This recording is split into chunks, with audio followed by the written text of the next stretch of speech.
rolls to the right, will throw back. Receiver is there. Touchdown. They rolled everything right up the gut, breaking tackles to the outside, running away from the secondary. Say goodnight. Nice bounce. Looks to throw into the end zone. He got that. He got that. Wow. Unbelievable. All of a sudden, Bishop sees this into the secondary and will stroll in.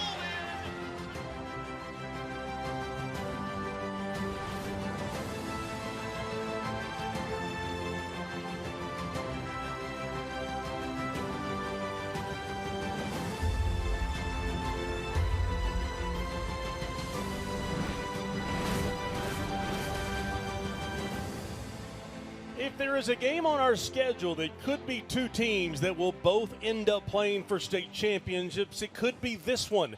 In 5A, the West Rebels. In 3A, the Alcoa Tornadoes. These two teams met 1 year ago tonight, and what a double overtime thriller we had. Third down and goal. Looks to throw. Steps up and will throw across the middle. Catch is made! Are you kidding me? Touchdown! Aquarius Wren on the ricochet.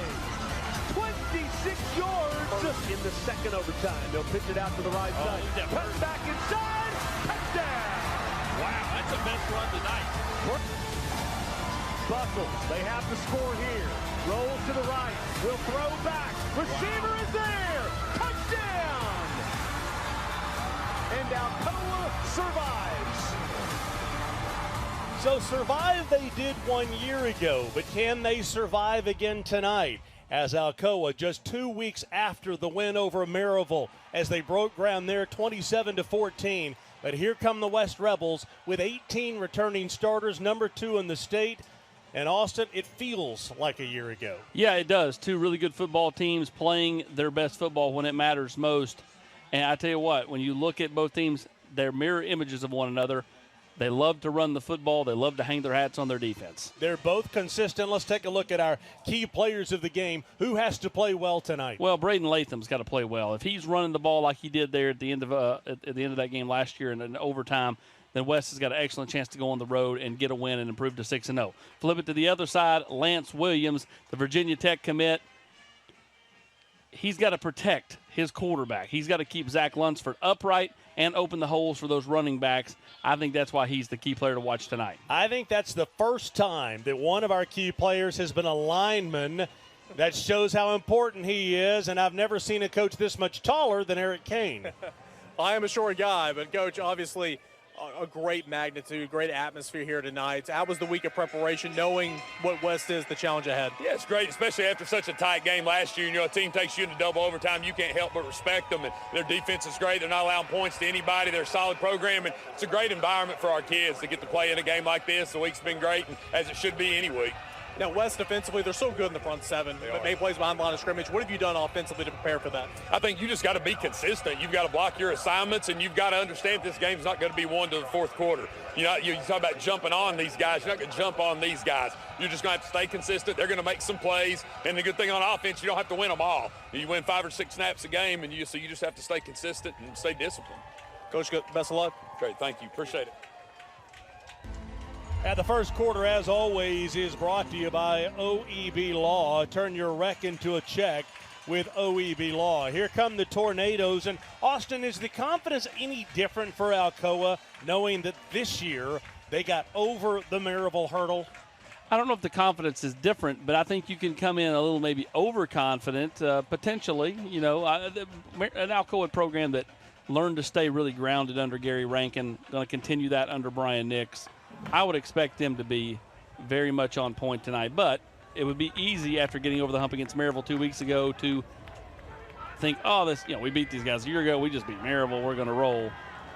I think this first quarter is big for Alcoa and West to kind of establish themselves. You look at the weather tonight, get that cold front moving in, 74 degrees. It's breezy, humidity at 44%. Feels good outside. Get that wind blowing in from the west, and I think it could affect the passing game later in the game, depending on how breezy it gets. So West won the toss, we believe, and they have deferred. The reason we're confused is because if Alcoa won the toss and that's what they motioned, then West has chosen to go on defense to start the game and the second half, which would be rather odd. So a gorgeous night with the mountains off in the distance, and a beautiful, beautiful night for high school football here tonight as the #1 team in the state in 3A plays host to the #2 team in the state in 5A.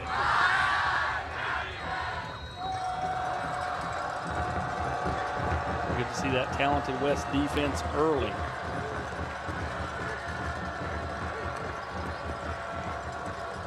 Led by C.J. Smith, the junior, 6'3", 225 on number 44. Tyson Seeby kicks this one off. He's got a great leg, and he goes into the end zone. So the Tornadoes will send out their senior quarterback, Zach Lunsford, having a really nice year so far. Zach has been patient. He's waited his turn. It's finally his turn. And look at those numbers, 82%, 9 touchdowns, no interceptions. He's playing at a high level. Yeah, they don't ask him to throw it a ton, but when he does throw it, you know, he's been very effective. They like to take deep shots. Zach is excellent at stretching the field vertically. He's got a big arm.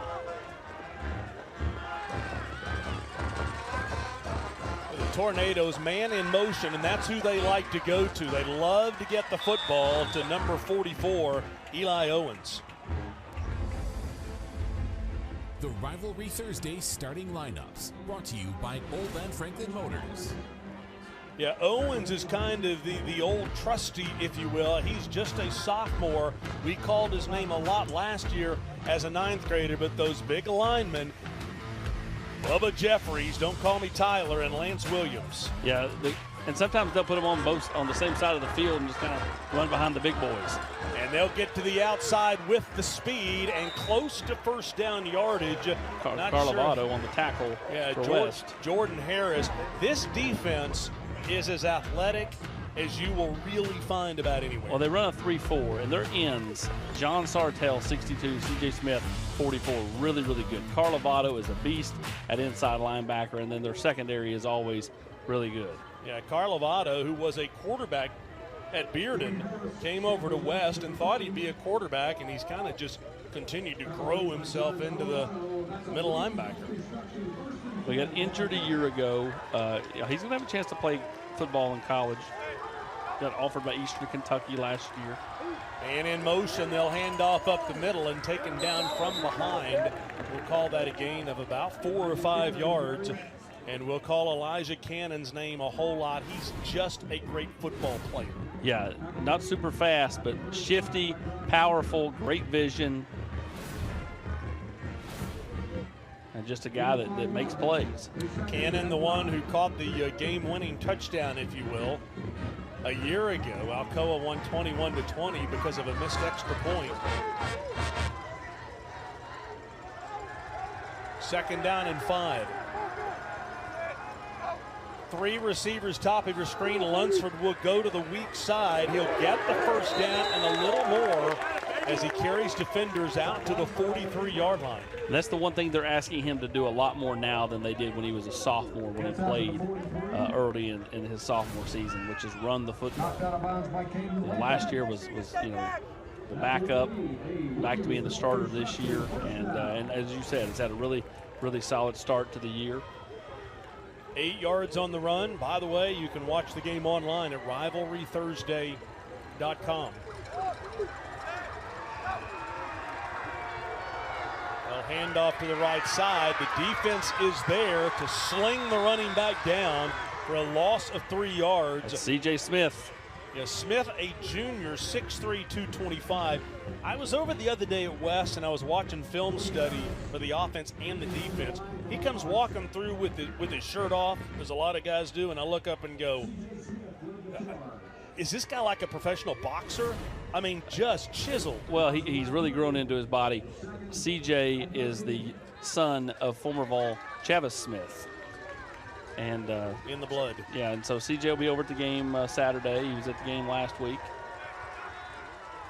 Second down and 13. They'll look to throw. There's Owens across the middle. He's the go-to guy into West territory down to the 31-yard line. And that's one of the things that the West coaches said in their film study. There's something about those two Lunsford loves to go to 44. Well, he's just so sure-handed, and just a sophomore does a really nice job with a gain of 29 yards. If you go back, I know we saw the replay, but C.J. Smith was just centimeters from getting his fingertips on the ball, which would have altered that pass. Instead, it ends up such a big game for the Tornadoes.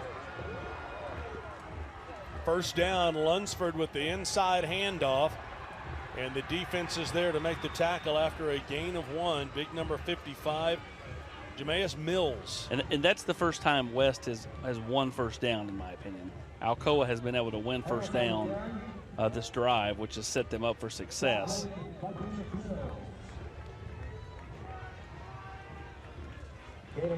Eighth play of the drive already, a gain of 1.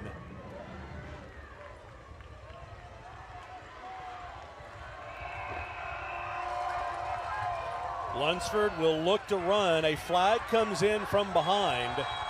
A 3-yard gain, but let's check the flag. That's in the area of holding. In the area of holding.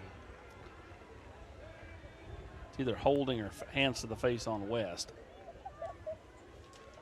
Referee Chris Clark works for the Maryville Parks and Recreation Department.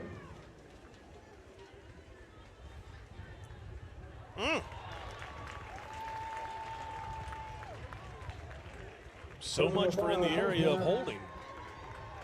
Against the West.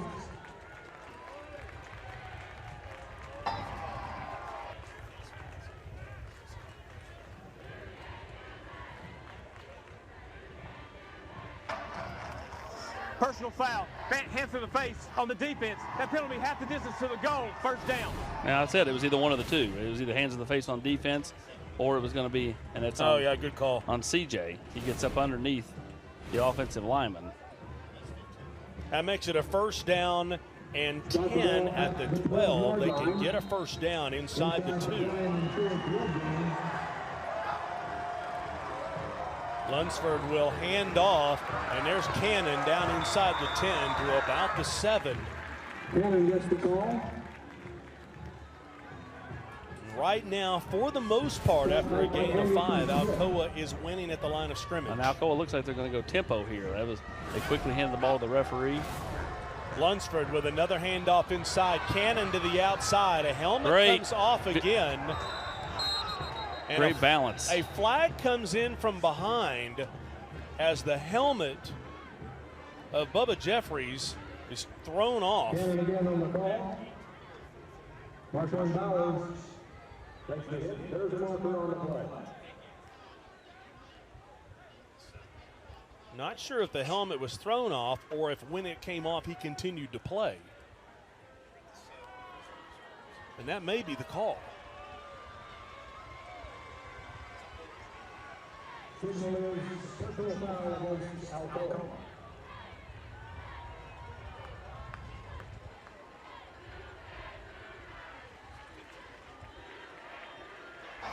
Personal foul. Gets the offense playing without a helmet. Yeah. That'd be a 15-yard penalty. Remains second down.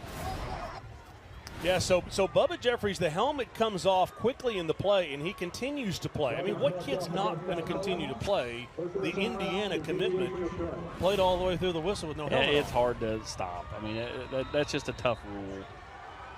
It's a rule, but you can't blame Tyler for that. Second down, they'll throw a little swing pass out of the backfield. They'll get a lot of it back. There goes one of my signs. I'm more worried about the cheerleader, not the sign. Well, the sign ended up protecting the cheerleaders, so we at Rivalry Thursday aim to please here. Protecting people on the sideline. That LMU sign came in handy.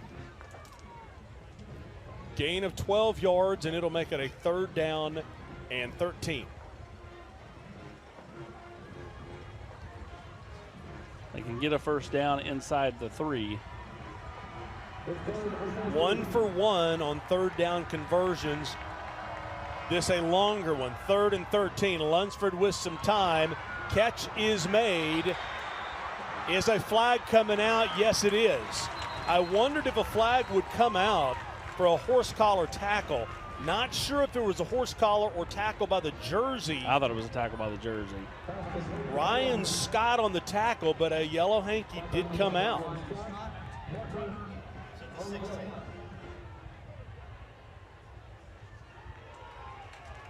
Yeah, they call a horse collar tackle. I don't know if it was or not.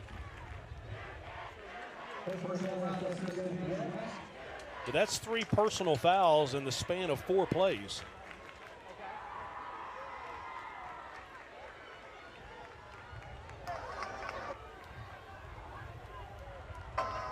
Personal foul, horse collar against the defense, number 4.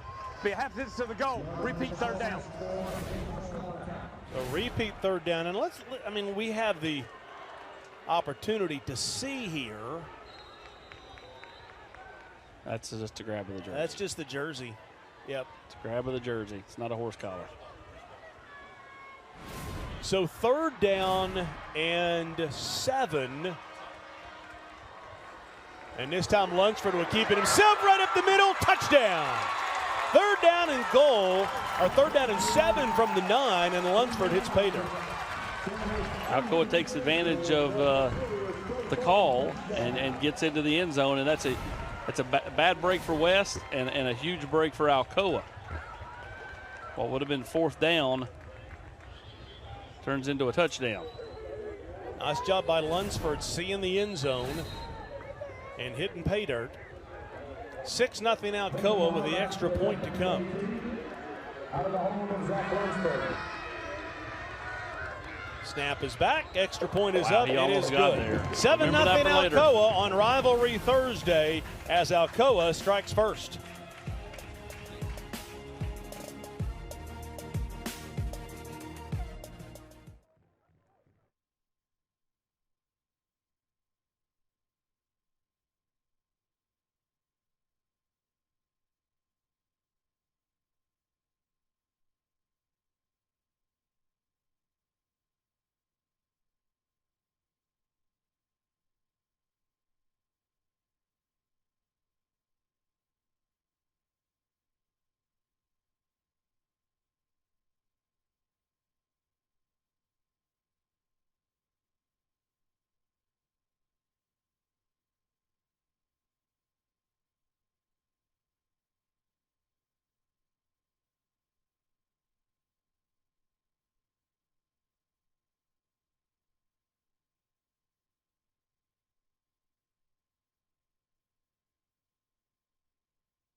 Exterior Home Solutions spotlights the cheerleaders and dancers every week. And tonight, Allie Evans, a senior Alcoa cheerleader. She's the one holding the megaphone. Our cheerleader of the week brought to you by Exterior Home Solutions.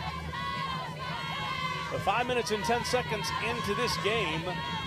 And Alcoa, 11 plays, 80 yards for the touchdown. Zach Lunsford, 10 yards in a 7-0 Tornado lead. Aquarius Wren is deep, and they will not let him get his hands on the football. Up the left side to R.J. Brooks, and that's where West will set up shop with Carson Jesse, who has changed numbers this year from 19 to 9. Aesthetically, I think it's a more pleasing number to look at. Do you? Okay. Yeah. Jesse's just kind of steady Eddie, if you will, for the Rebels. He's in a position with so much talent around him. Boy, just keep this train on the track. And he does a really nice job of that. Great field position starting at the 33-yard line.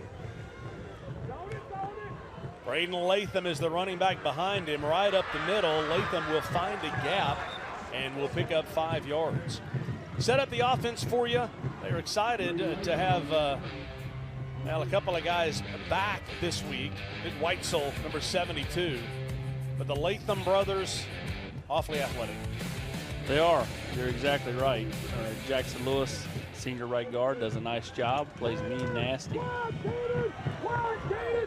Call it a gain of 6, a 2nd down and 4. They'll go back to the ground off left tackle to Latham. Nowhere to go as that Alcoa defense is there in force. See, West wants a penalty there, and I don't blame him. He got thrown down well after the whistle had been blown. Take a look at that Alcoa defense. They got dudes all over the field, man. They can play. And love Eli Graff, just a sophomore at corner. Caden Bogan was in on that tackle, along with Joe McCord. And a 3rd down and 5 after a loss of 1.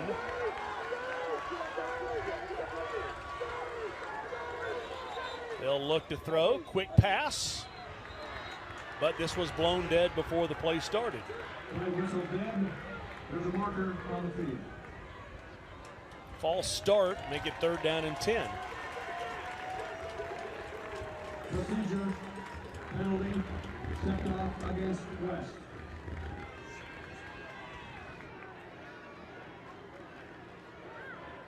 So 3rd down and 10 for the senior quarterback, Jesse. And this is not where West wants to play. They don't want to play back here at 3rd and 10, 3rd and 12, 3rd and 8. They want to play at 3rd and 3, 3rd and 2, 3rd and 4. Hard to believe Lamar's already been there 6 years. You feel that way. I feel like he's been there for a while. 3rd down and 9. Jesse feels some pressure, takes a shot downfield. Catch is made. And there's that guy again, Jaquarius Wren, on a big gainer on the post down to the 27-yard line. That's a great throw by Carson Jesse. A beautiful touch. Hit Wren in stride. Watch the touch right here. Steps into it. Under pressure. Beautiful throw. 40 yards. And Wren has got West cooking here inside the 30. Quick little pass out to the outside. Completion, make one man miss. And nice defense by the Alcoa secondary. Coming up to make the tackle, Jordan Harris, along with Elijah Cannon. Harris, a really talented senior. Cannon, as we highlighted when he was on offense, a junior. Hey boys, be alert if it comes this way. You might get ran over. Gain of 3, a 2nd down and 7. They'll turn handoff right up the middle, nowhere. Latham will drag the defender for a gain of 1.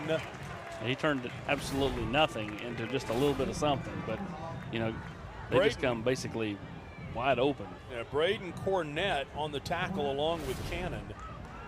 And a 3rd down and 7 in what you would think is 4-down territory. Jesse can run if he wants, and he will. Will get the 1st down the sideline, looking for the end zone, and finding it, touchdown. 23 yards on the 3rd down conversion, and West answers. You talk about a big drive for Carson Jesse to get the confidence going early in this game. You complete a 3rd and 10, huge pickup of 40 yards. Then you scramble on a 3rd and 7 for a 23-yard touchdown. I mean, the confidence got to be really rolling for number 9 right now. 23 yards on the touchdown as he turns Look at it. on See, the there's the Jets. confidence. Yeah. The son of the principal at West. Extra point to tie things up, and we are tied. Time now for a quick message from a couple of guys that showed up here tonight. The pre-owned patrol from Ted Russell Ford. Blue 2020 F-150 41,990. Hut. Jake drops back. He's got a deal wide open.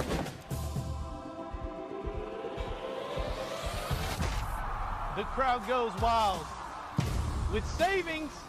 Whether you're looking for a low-mileage pre-owned truck to tailgate in or a minivan to get the whole family to the game, the Pre-Owned Patrol has what you're looking for.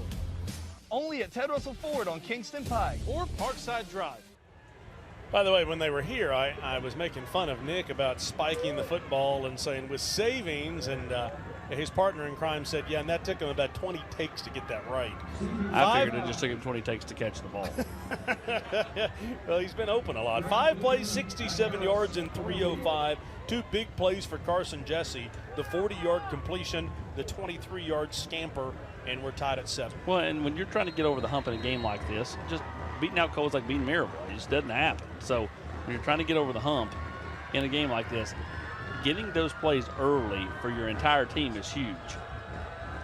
Gives them great self-belief. That's why I think the first quarter is so big Saturday for the Vols. Nice deep kick by Seaby. And Alcoa gets the football. Eric Kane, the third member of our team. Hey, Eric. On that touchdown run, big Tyler Jeffries, the right tackle, lost his helmet again, came off limping, got that right ankle taped, and he's back out on the football field. Looked like he was in some pain, but he's going to gut it out. Eric Kane, the hardest working sideline reporter we've ever had. That still goes to Courtney Lyle. Oh, okay. Well, I'm glad that you didn't give yourself credit there. Nah. Big old Bubba Jeffries off there at on the right side of the line of scrimmage. I went out to practice Mondays. Lunsford looks to throw, zings is across the middle, catch is made. Well, how about that throw for 14 yards? Jeffries, they're in shorts and helmets, and I look over and Jeffries pancaking this guy, and it's the defensive Caden Bogan, number 1. Helmet goes flying. Bogan's on the ground with his helmet off. He looks up, and I'm not going to say the exact words he said, but it was like, what the heck is that? And Bubba comes walking off, and Bogan goes the other way. And I said to Gossett, the coach, I said, is this typical? Incomplete pass there. And he said, the one difference between Rankin and Nix is that Brian wants practices to be like game-like situations. He wants them to be competitive, and so no, he's gonna let that stuff go. It was just a fiery practice, and I was it was interesting.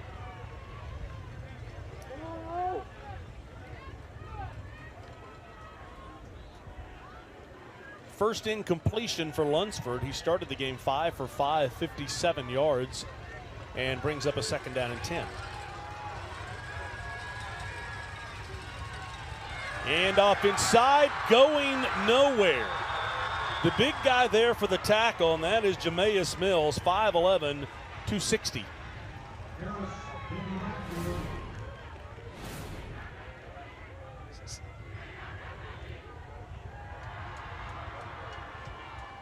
Mills, Sartell. There was about 4 white jerseys in the backfield really quick. I mean, that was, I won't call it a jailbreak, but it was pretty close. And now you've got Alcoa, where they don't want to play. I mean, they like to take the shots, stretch it vertically, but they don't want to play in 3rd and 14 either.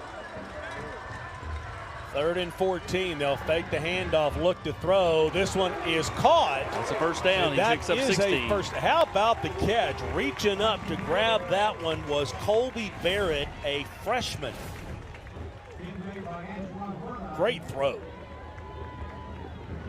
Got to be impressed with Lunsford and his accuracy so far.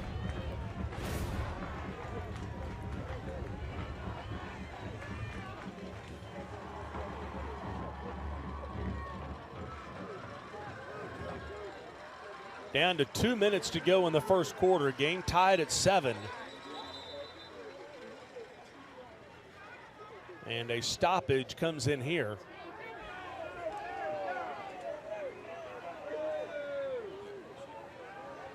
Equipment malfunction.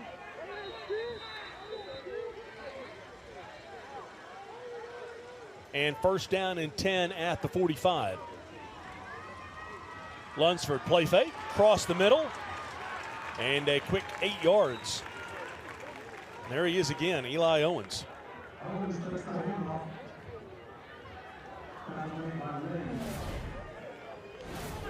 Simple pass, just kind of set down in the zone. Finds Eli Owens so sure-handed. You got some youngsters out there. When we talk about Alcoa, you talk about a 9th grader here and a 10th grader there. 2nd down and 2 now into West territory. Lunsford running out of time. Will run to the near side, out across midfield. Will get the first down to the 41-yard line.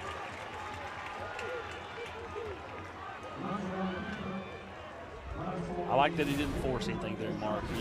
He looked up top, nothing was there, nothing was out in the flat. Just kind of took what was there in front of him. Jameis Mills is kind of having his way so far for West at the line of scrimmage.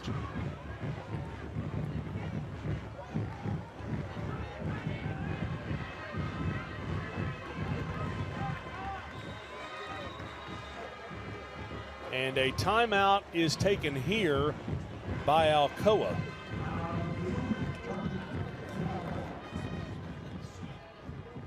Well, if you'd like to support the cause that is Wreaths Across America, here's your opportunity. Go to knoxwreaths.org and you can participate. Last week, over $3,000 raised at our game with CAK and Webb, and so excited that you could be a part of that. Hey, I want to welcome in Steve Kuntz into the press box here. You've heard the name Kuntz Cram Course for years, and it's good that you're back to where in COVID they stopped kind of concentrate on the ACT, and it's important again. Thank goodness.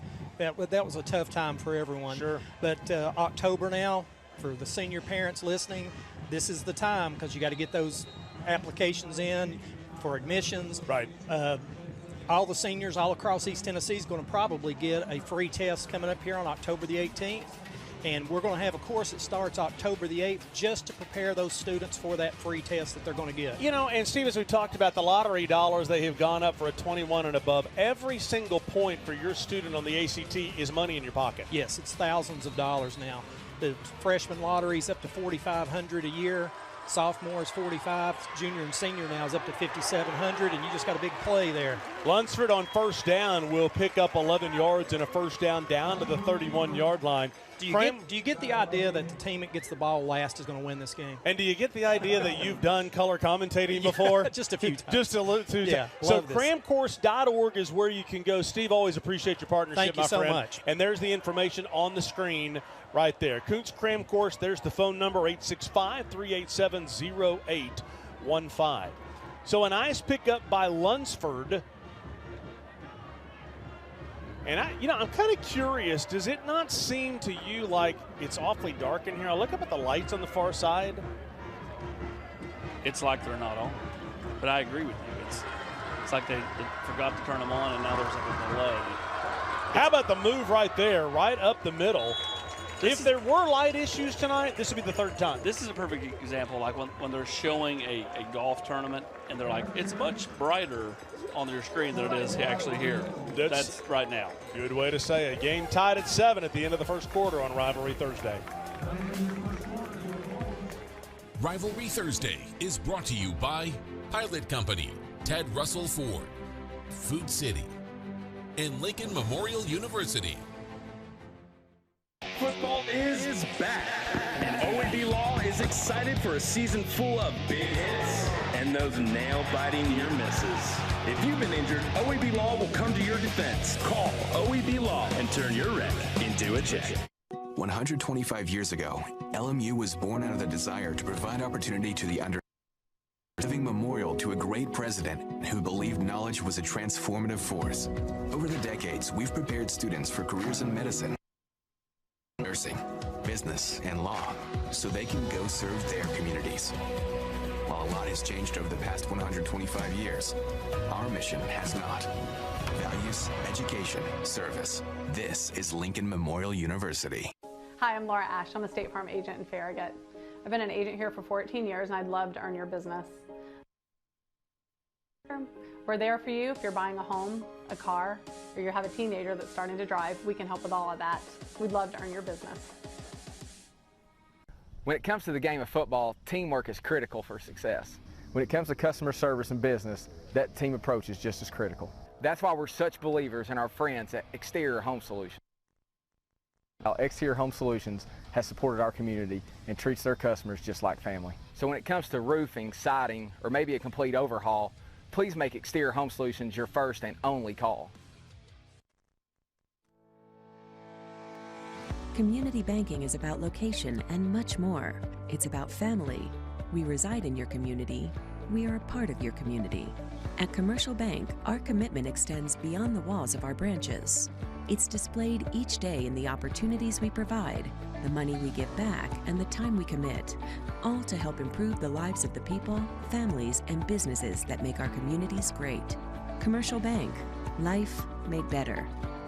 Football is back, and OAB Law is excited for a season full of big hits and those nail-biting near misses. If you've been injured, OAB Law will come to your defense. Call OAB Law and turn your wreck into a check. Rivalry Thursday is brought to you in part by Knoxville Orthopedic Clinics, proud orthopedic provider for the Rivalry Showcase. The second quarter brought to you by Fellowship of Christian Athletes, changing the lives of students all over Tennessee. Fellowship of Christian Athletes. State Farm T-shirt toss is brought to you by Jessica Green, Laura Ash, Jeanette Rogers, and Scotty Dykes. Our thanks to our State Farm agents for their continued support of Rivalry Thursday. Time now for the second quarter. Game is tied at 7. Alcoa, a second down and 7. Lunsford looks to throw. A little swing pass to the outside. They'll get the first down and a little bit more into the D1 red zone. You look at the first quarter stats. Of course, Alcoa's had 2 possessions, West just the 1, but both teams to this point have not been able to slow down the other, which is funny because you're talking about the defense coming in, and the defenses have not had their way. Alcoa controlling the time of possession to this point. 9th play of the drive for Alcoa, and it's so true what you were trying to say about like a golf tournament. It's greener on TV than it really is in person. It is brighter on your screen than it is here. Lunsford fakes the pass, will go off left tackle and taken down quickly for a gain of a couple of yards. There's Ryan Scott. There's always a Scott. I was just about to say that. It's kind of the same thing in Farragut. You know, there's always a Scott. There's a Benson. There's a Bobby. Now the grandkids and kids are coming through. It's crazy. Tis true. Benson's kids are starting to roll through out there, too. And the lights just came on. This has been the weirdest year for lights. We had that whole deal at Powell and Webb last week. Webb. Second down and 8. Lunsford with a handoff off left tackle. Tripped up from behind. Did he get tripped up by his own man? I think so. Leg whipped. So, and that was my confusion. There are the lights, and they all look like they're pointed down. And I'm like, are we just going to shine it on the students and the band? But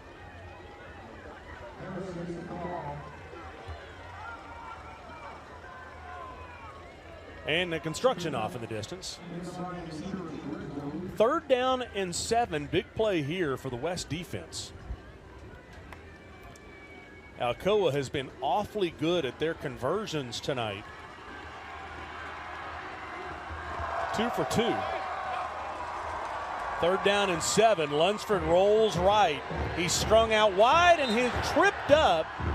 He tripped up on the 26-yard line and fell at the 26-yard line. He did. He got his own feet tangled right here. Actually, it was the 27-yard line that tripped him, and he fell to the 26. So now what do you do? I mean, it's that weird spot on the field. Do you feel comfortable with a 43-yard field goal? Or you just go take a shot with the way first down? With the way he's been throwing the football, that conversion on 3rd and 13. Again, we're approaching the 9-minute mark of this first half, and West has had the ball once offensively. And this has been a rapidly moving first half. 4th down and 16. 12th play of the drive. Lunsford, the quarterback, will look to throw, gets some pressure, and almost a one-handed grab, almost an interception, but neither one, and West will hold. Braden Latham on the coverage of Eli Owens. Watch Owens go high to try to make a one-handed grab. And it falls harmlessly to the turf. West with an opportunity here.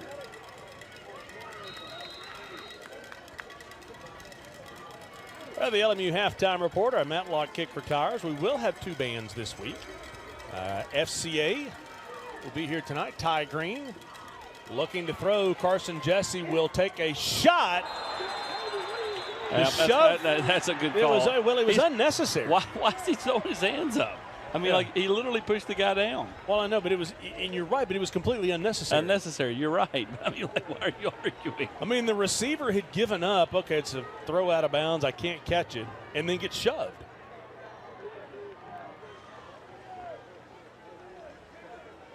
Well, they'll call that a personal foul, 15 yards.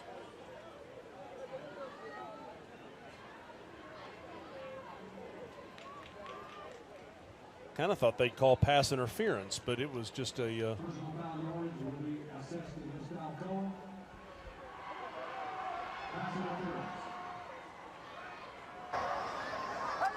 personal foul against number 8 of the defense. Penalty, 15-yard penalty, first down. Yeah, I mean, I thought it was going to be a pass interference, but they call personal foul. So is that 4 or 5 personal fouls already? Yeah, I don't count the Bubba Jeffers one. That's a no-win. Oh, right up the middle. And there's that Alcoa defense. Just swarming. Shooting the gaps. Aaron Davis. 1 and 2. Aaron Davis and Caden Bogan. Davis, a senior. Bogan, a junior.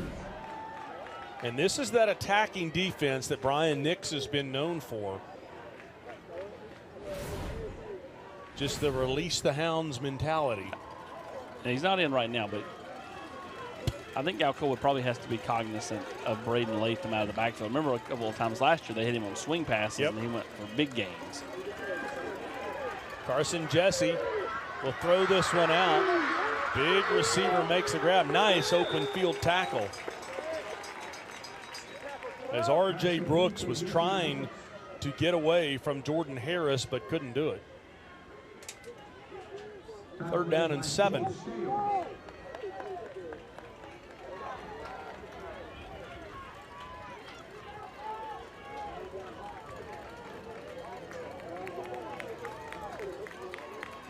One for one on 3rd down. This a 3rd and 7 for the senior quarterback, Jesse. Gets some pressure, rolling out. Will turn and throw this one deep. And is the catch made? No, it was not. Well, pass interference. Yeah, great coverage by Colby Barrett. Yeah, just the freshman who got called for the personal foul penalty a couple of plays ago. That time was really good coverage. Martian Bowers wanted the personal foul. Well, Jesse just throws it down, gives his receiver a chance, underthrown. And Bowers could not make the catch. Low bouncing punt will take a west bounce down to right at about the 20. And that's where they'll down it. Take a break here. Game still tied at 7 on Rivalry Thursday.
Time now for the Gamboozes Game Night Makeover. Tonight, Eric is here from Frank's.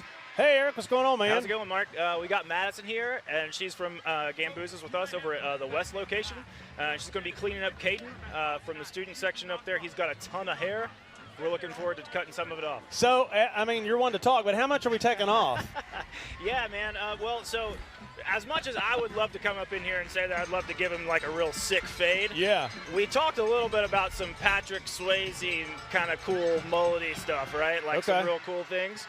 So what we're really going to focus on is like taking the hair that he's got and lighten it up because he likes it. We just want to make it look a little bit cleaner, a little bit easier to wear. Okay, well, good luck. By the way, Caden, are you scared? I am a bit nervous about the turnout, but they assured me that they do not know how to do bad. What do you want? What do you want done? I don't want a lot taken off, but I am open to improvement. Improvement, yes. Okay, well, good luck to you. We're all praying. I mean, we're thinking about you. Okay. Listen, Caden. Dustin Minot's mom loved the way he looked so much. She sent me a dozen golf balls. And so hopefully your mom will send me a dozen golf balls too. Yeah, ridiculous. You got golf balls, and it was my idea to do it. All right, we'll check back in with you at halftime. Lunsford here keeps it himself, and will bring up a third down and a couple of yards for Alcoa. Halfway point of the second quarter. The game for the 49 is 3rd and 2. Lunsford doing it on the ground, and they will get the first down. Yeah, with last the lean. push got it. He did not have it before that.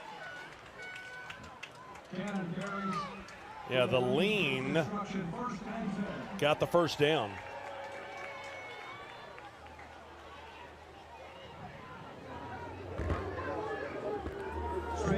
Well, now they've settled. The defenses have settled in a little bit. After both teams scored on their first drives, now we're halfway through the second quarter and we're still 7-all.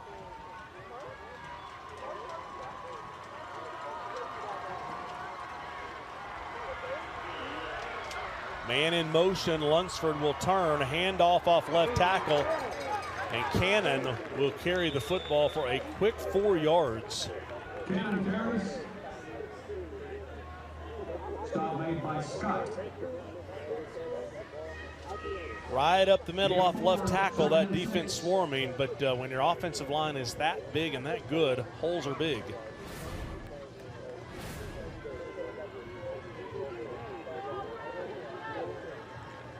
At some point, Lunsford's going to go a little play action. Now, he has an empty backfield right here, so it won't be here.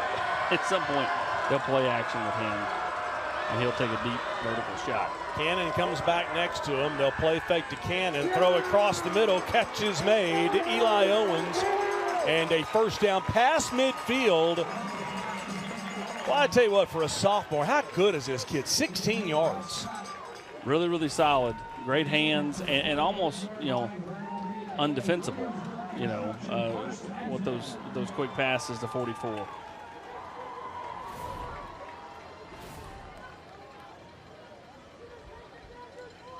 Three Alcoa possessions, 3 trips to the west side of the 50.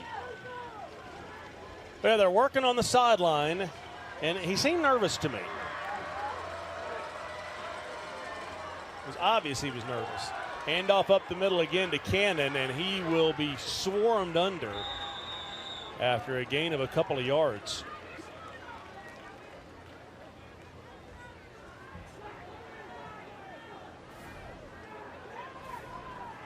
I said on the open, and I'll say it again, I think there are times when, not very often, but when we do a game, you look at it and teams are this good in different classifications, Alcoa 3A, Weston 5A, and you kind of have an idea, there's a pretty good chance both these teams are in Chattanooga.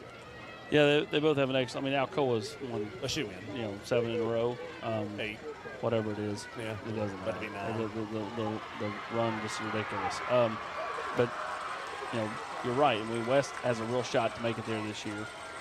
2nd down and 8. Lunsford play fake. Gets some pressure. Looks to throw. Takes a shot.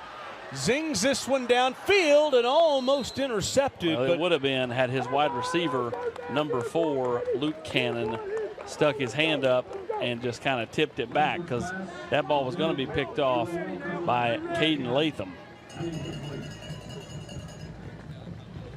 Well, Eric Kane down on the sideline. What a shot that Lunsford took. Yeah, I was going to say, I mean, the reason that ball might have sailed just a little bit, he absolutely got smacked when letting go of the football, and echoing the sentiments Austin just said about just the receiver putting a hand up there, but that's probably the reason the ball sailed, because he got whacked. Yeah, right in the face. He's a tough one. 3rd down and 8. Game tied at 7. Lunsford throws the swing pass. West is there, and they will hold after a gain of 5 yards. It'll bring up a, 3 yards actually, bring up a 3rd down and 5. And does Brian Nix go? 4th down and 5, pardon me. Does Nix go?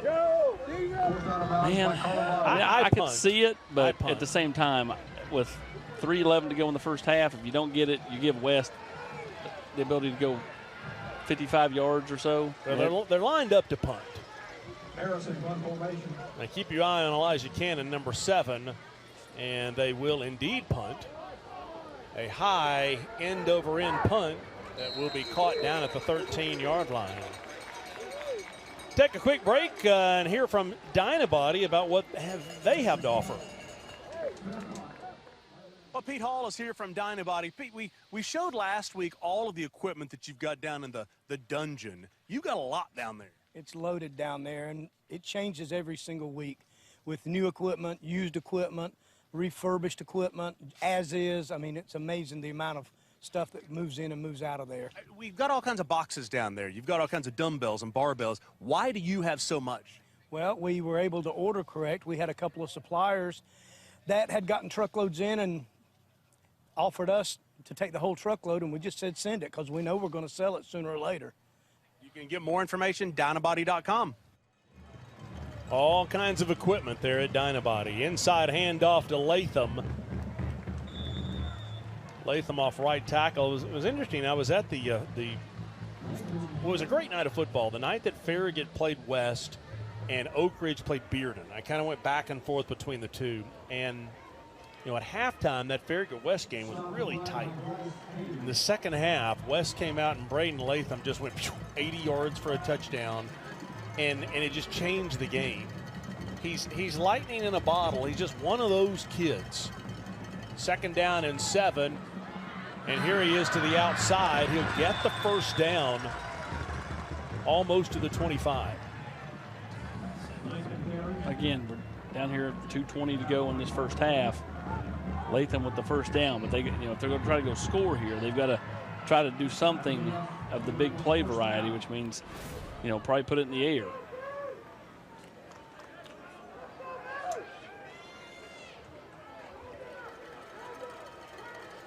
Game about 50 minutes old, and we're almost to halftime. Two teams running the football, and there's that Alcoa defense right up the middle. Braden Cornett, a junior, number 56, in on the tackle.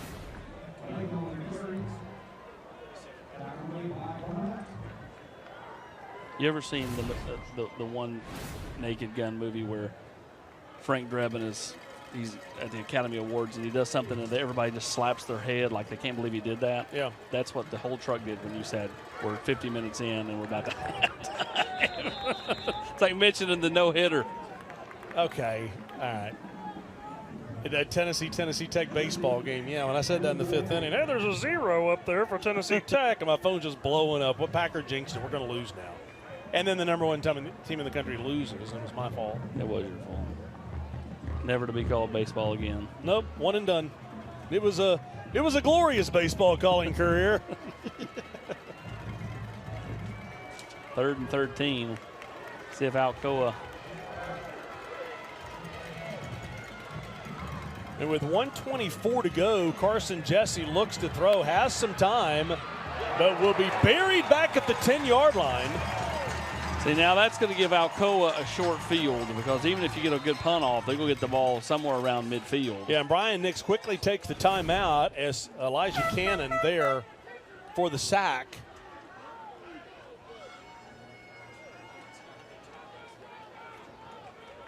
Good defense by the secondary. There was nothing there for Carson Jesse. Brian Nix, the longtime defensive coordinator.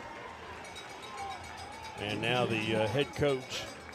Well, it was really neat today. The OEB Law check was such a special occasion tonight because Tim Elrod was giving it to a young man named Isaiah Steele of Alcoa. He's deaf.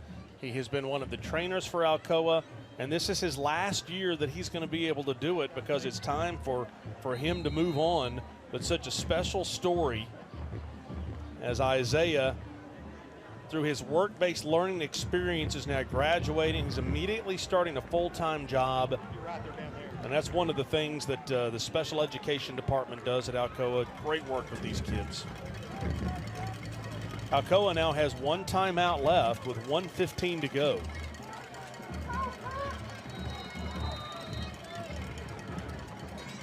The snap right here is massive. Got to get a good one away. Jones Bolig, the punter for West. Good snap, and he will get it away, although straight up into the air. Bounces off West all the way back down to the 10-yard line. And if you've ever seen a punt that was 0 yards, if you haven't before that, you just did.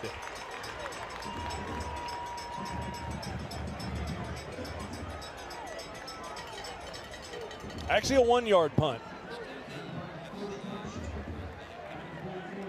Well, mark your calendars down for the 2022 FCA Night of Influence with former Georgia coach Mark Richt, October the 24th. You can find all that information on the FCA website.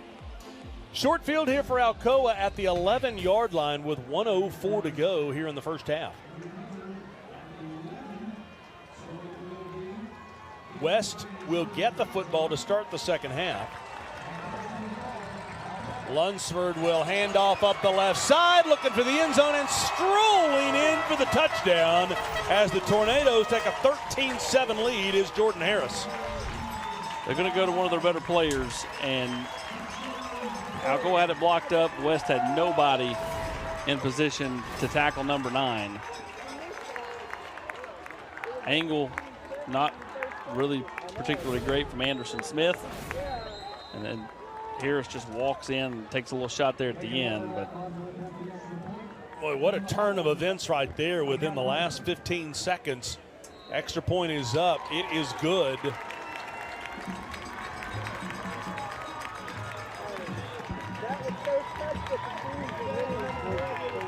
That time now for our E2 Sports Scholar Athlete of the Game. That's Tyler Sperling, a senior at Alcoa. 4.1 GPA and a candidate for our next Gambusa's Game Night Makeover. Jordan Harris on the touchdown, coming in tonight with 391 yards on the ground. Total yards per game, 164 yards per game. All purpose for Jordan Harris. And the touchdown there, a one-play, 11-yard drive. It took Harris 6 yards to scamper 11 yards for the score and a 14-7 lead. Coming up just in 58 seconds, the LMU halftime report. We'll have the Matlock kick for tires, the bands.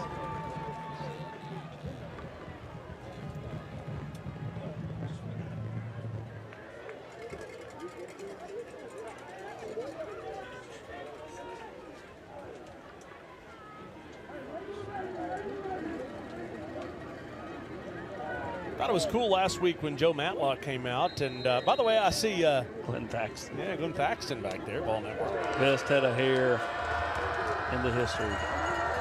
Quarterback kicking off. Short kick that will go straight out of bounds. And West, with 1 minute to go, actually 58 seconds, will have the opportunity. West has all 3 timeouts left. Almost hit Chad Brown in the head over there, holding the Parab microphone. Look at him. Chad's in there hanging out with Tom Krieger. Yeah. Chad's big time now. He works the Friday games. Look at him, talking to the officials during the game, telling them what to do. He's big time now that he's a Friday night official. There's Krieger. See, there's Krieger. Tom Krieger.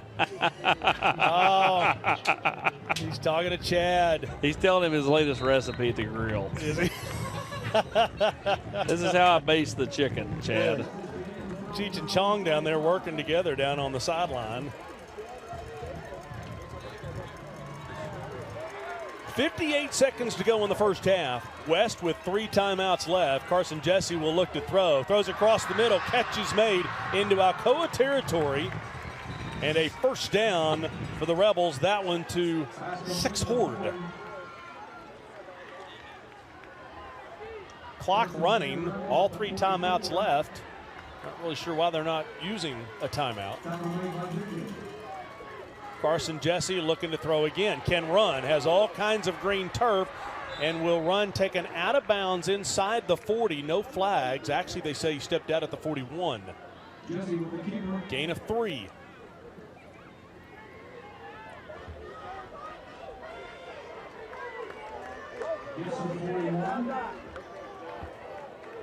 It did my heart good to look down there and see you and Tom Krieger, of the Tennessean down there.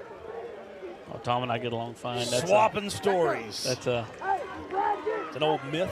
No, it's not an old myth. When he was at the DNJ, all the Murfreesboro coaches would give me all their news, and they enjoyed me putting it out before Tom put it out. Second down and 7. Jesse under pressure, and he'll be taken down at the 44, and a timeout taken here by West.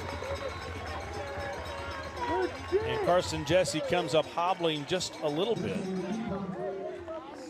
He was hobbling after the last play.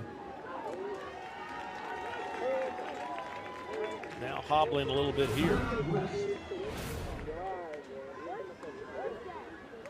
Alcoa's defensive line just shoving people out of the way. Nice job by 45, Joe McCord. Well, it's hard to believe we're already to week 6 of the high school football season. Is this the 6th week? It is. We got to the halfway point last. Well, I guess technically there really is no halfway point because there's 11 weeks, but we are past the halfway point. So this is hump game. Yeah, it's all downhill from here. Well, I'm just saying. And here's the Which schedule. is why next week I won't be here. Next week, Austin will be. Anyway, Clinton and Campbell County playing next week. Then we'll have the fireworks that is Anderson County. Deshaun Bishop and Carnes at Oak Ridge, and a key game in that region. Carter and South Doyle, key game in that region. Farragut and Bearden, key game in that region. I think the playoffs really start October 13th on our schedule. I agree with that, although next week is a playoff game. The loser of that game will have a tough time getting in. 3rd down and 9 for the Rebels. 2 timeouts left. Carson Jesse looks to throw. Throws this one across the middle. Catch is made. First down at the 32. See, why's the clock running? The clock should stop. Like, that's where they've got to put more time back on. Like, that's the officials, but you've got to call a timeout. You've got 2 timeouts left if you're Lamar. And the clock continues to run. You literally have lost about 9 seconds of clock time because the clock kept running because they wouldn't stop it. Well, you've got to be better than that. Like, and again, I know you don't want me harping on officials, but that's not fair to anybody. Like running 4 seconds off the clock before you. Now let's see if they correct it here. Yeah, they're coming over to talk.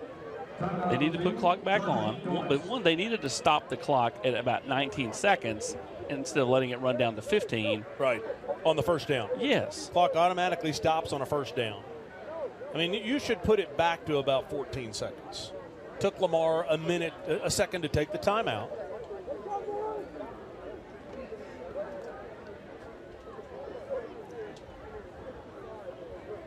So West has now got 1 timeout left, I believe.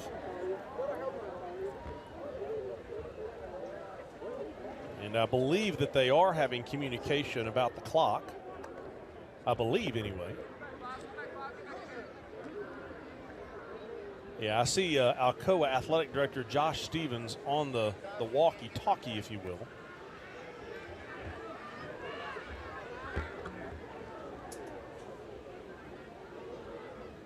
You've got a really good kicker in Tyson Seeby. Yep, you do. So keep that in mind. There we go. There you go. Back at 16.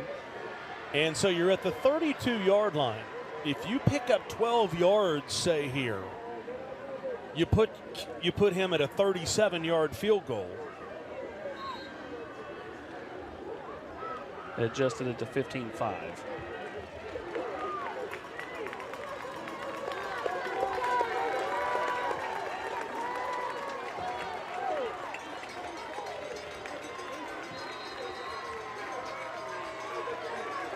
Fifteen and a half seconds. Carson Jesse has time. Steps into, well, he's going to try to run. Yeah, you can't take that. Back down at the 31-yard line. Nice job by the Alcoa defense. West takes the timeout with 7 seconds to go. Had you thrown it away, you would have saved the timeout. Now you don't have the middle of the field to work with if you're West. Well, they're out of timeout. So, yes, they are that's now. Correct, yeah. I still think at this point you either have to just attempt the 49-yard field goal or throw it to the end zone. Like, I don't think you can run a 4-second play. I just think you're running the risk of getting out of here with nothing or without an attempt.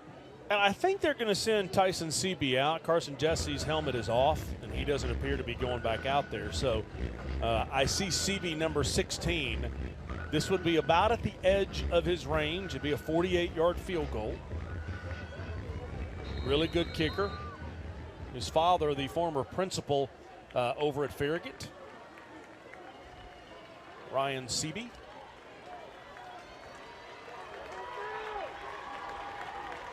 A few players whose parents are administrators. The quarterback's mom is the principal at West. So they'll put it down at the 38, a 48-yard field goal attempt to end the first half. 48 yards for Tyson Seaby, and it is off to the right and short.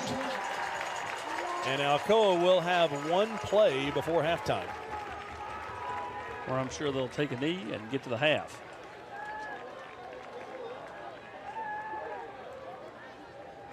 Yeah, I think one of those learning moments for Carson Jesse that the coach says, in that situation, throw it away. Let us save our timeout. We could get 10 yards on the next play and have a legitimate field goal attempt. But 50 yards for a high school kicker is pretty far. Even the good ones, it's just right there on that range. Sure. Unless you're going to, play, unless you're Lona Siebert Central. Yeah. But the one that you're talking about years ago? Yeah. The one that went to Kentucky? That's right. Or unless you're Carlos Lopez for Alcoa. It's my guy. Great kicker. Carson Newman, MTSU. Well, Alcoa will take a knee and we'll get to halftime. As the halftime score, Alcoa up 14-7. About what we expected in the first half between two great teams. And West gets the football to start the second half. Well, we're going to head down to the field for the Matlock Kick for Tires. I've never seen a more colorful group of outfits for the kids. I mean, it's almost like they're highway construction workers out there. Here, you stand on this side of me. Eric Kane, I mean, this is a bright colored group of folks. It is. I mean, we can see him a mile away, but it's time for the kick for tires here. And we got the boss here today. So the deal is still, if he makes the kick, it's 4 free tires, right? That's correct. You saw him warming up, or they got any faith in him? Well, we'll see how it goes. I brought Lucy. She's my good luck charm. Hey, Lucy, what do you have to say here on TV? Go Vols. Nice. That's Lucy. All right, Sean, any faith in yourself to make this 35-yard field goal? I mean, I think so. It seems pretty easy. I'm excited for it, Stoke. Let's see what we got. All right. By the way, Sean is a tennis player and a hockey player. Is that the same kid getting his haircut too? Very similar.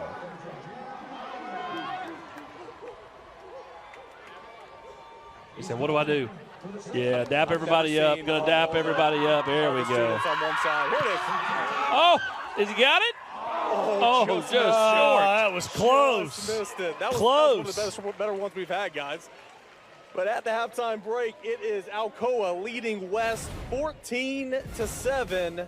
Stay tuned. The LMU halftime report is coming up next. That was nice. This has been the Matlock Kick for Tires. Oh, it was online.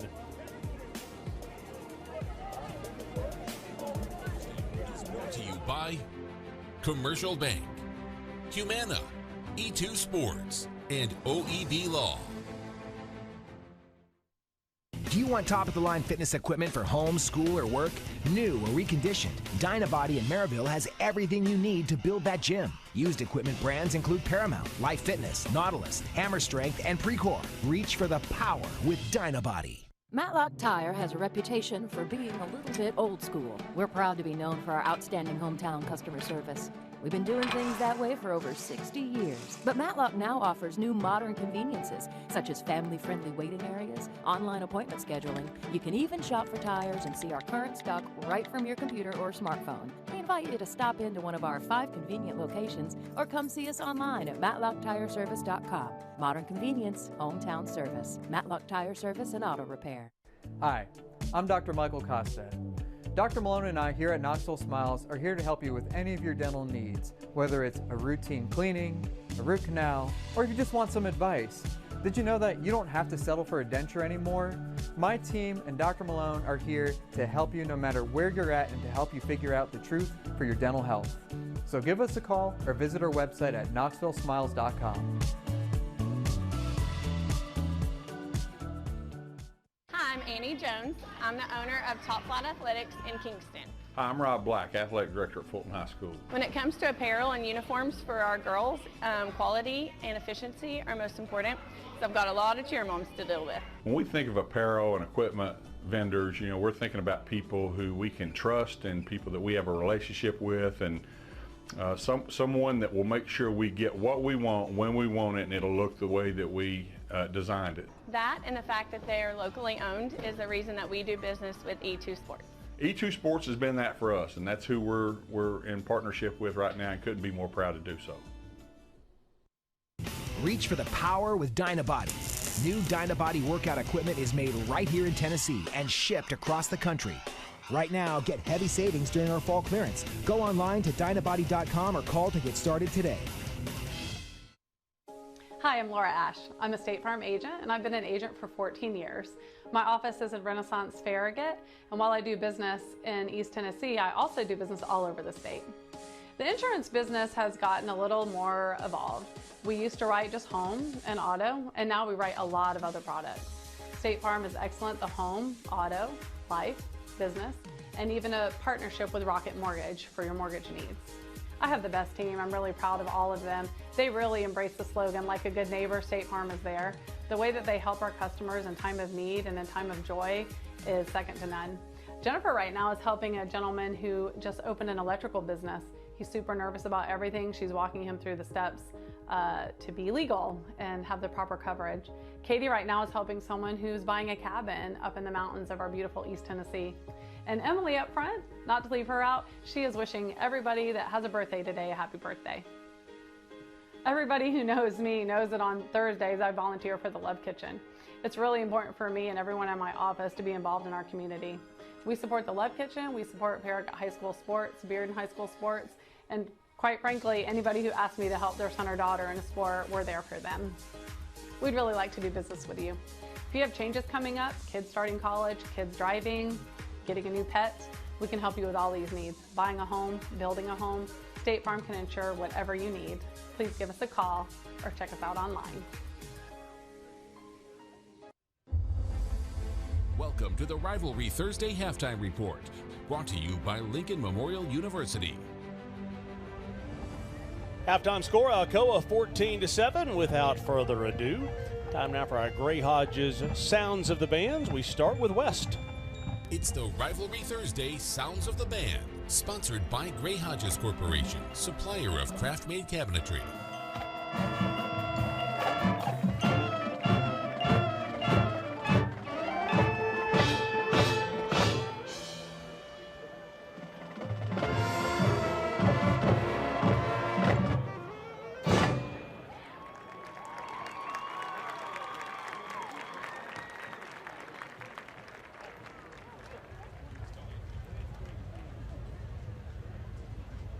A nice job there by the West High School Marching Band while they pause, and we'll get ready for the Alcoa Band coming up in just a few minutes. I want to welcome in Ty Green. He is with the Fellowship of Christian Athletes. And Ty, I would ask which school you're with, but I think by looking at you, it's pretty easy to figure out. Wait a minute, you covered it up. You were West earlier. Hey, the gospel doesn't have no colors. So. Okay, here we go. That's what you came up with quickly. I will say that you were a great basketball player, not only at Bearden in college, you were playing professionally. Kind of how did you get pulled away from that and to FCA where you're doing what you're doing now? God blessed me with an awesome platform, and as much as playing professionally was great, it was going better. It was just, God was calling me into talking about identity, and your identity can't be your sport or your academics or your popularity. Your identity has to be Jesus, and it was just to be around coaches and athletes to say, hey, sports are great, but sports are a tool to glorify God and to use that platform ultimately for Jesus, because that's really what makes an impact, and sports will end, and that's kind of my message to all the coaches and athletes that I'm with every day. Sports will end, so where's your identity lying in it? For me, that's Jesus, so that's the mission kind of that God gave me. Yeah, and you speak of that. We've got some pictures to show. Tell us what we're looking at. I hope you've got a monitor nearby where you can see. Yeah, so I do a chapel with the West football team every week, and just talking about the guys, just about that, how do we glorify Jesus through our sport? And that's a hard line when you're a high school athlete, right? This is what you do, but it can't be your identity. So it's just how do we add Jesus into all the things that we're doing in our life? And that's really my calling with FCA specifically. Sounds good. Ty, hey, we love the partnership with Fellowship of Christian Athletes, and we appreciate you coming out tonight. Well, thank you guys so much, and we got a good game here, so we'll see. We do. We have a good game going as the West Band continues to play out on the field. They're heading off the field, but we do have the Dizzy Bat Race, by the way, before we move on. Eric Kane is down there, and we've got an FCA prize pack up for grabs, do we not? Yeah, we do. We have an FCA prize pack and the Dizzy Bat Challenge. A little logistics down here, having to redirect some traffic to get this race in. So, but we got some great guys down here from Alcoa and, of course, West.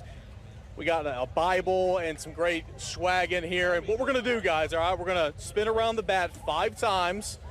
And then whenever you're done, you're going to race and grab to the pylon, but we're going to wait until the band gets off the field first. Avoid the tuba player when you're running sideways because you're dizzy.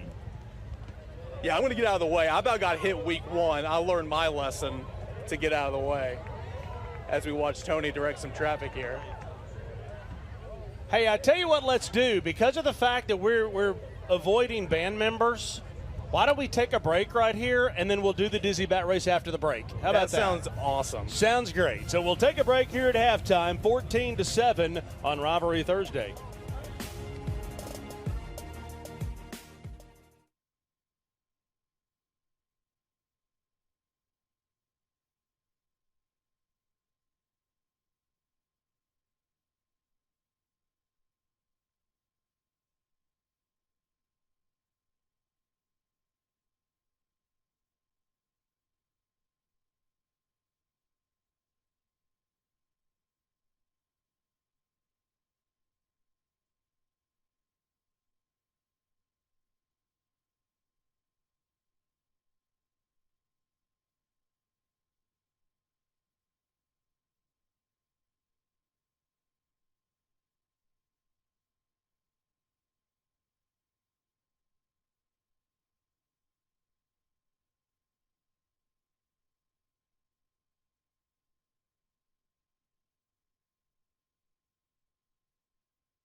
watching the Rivalry Thursday Halftime Report, brought to you by Lincoln Memorial University.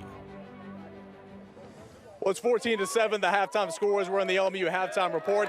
Take 2 for the FCA Dizzy Bat Challenge. As you can see, they're ready to roll. All right, guys, on your mark, get set, go.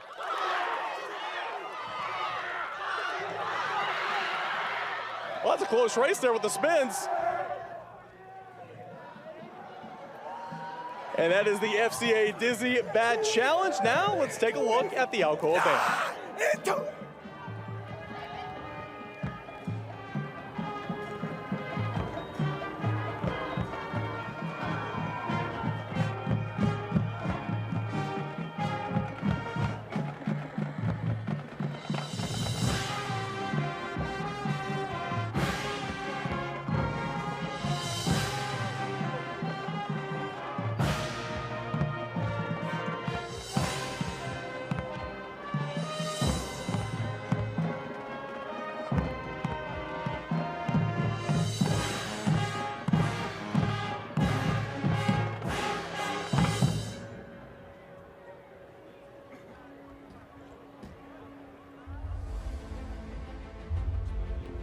The band spotlight is brought to you by Exterior Home Solutions. And Ashley Breeden tonight is the drum major for Alcoa as the Tornado Band continues to play.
Really nice job there.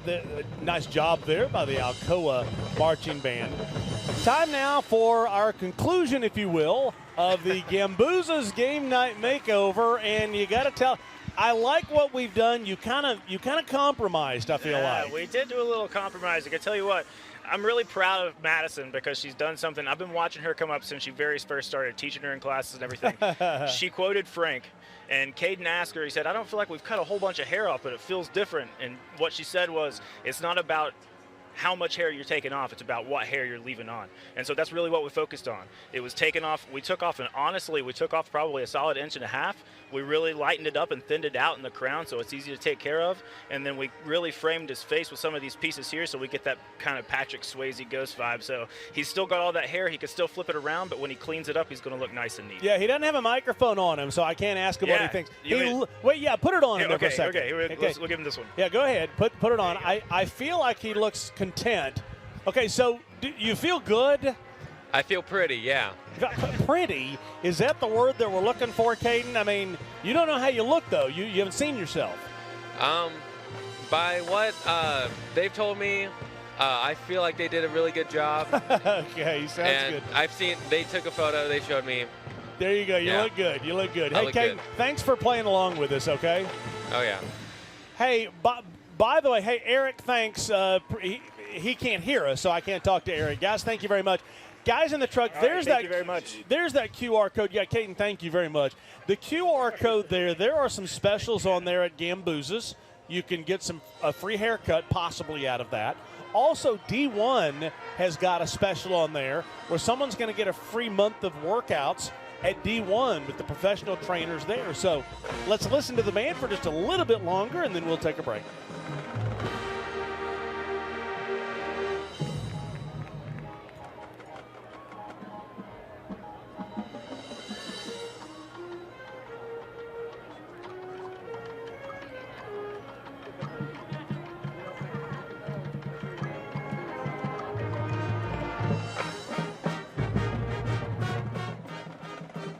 All right, a little bit more of the band. Hey, there's Zach Nelson. By the way, he's going to be our sideline reporter next week because Austin Price is out. Eric comes up here. Zach takes over on the sideline. And you got a busy night tomorrow night with all the Diamond Clear games. Yes, sir, for sure. We've got a great game going tonight here between Alcoa and West. It's going to be really hard to beat that tomorrow night on Diamond Clear.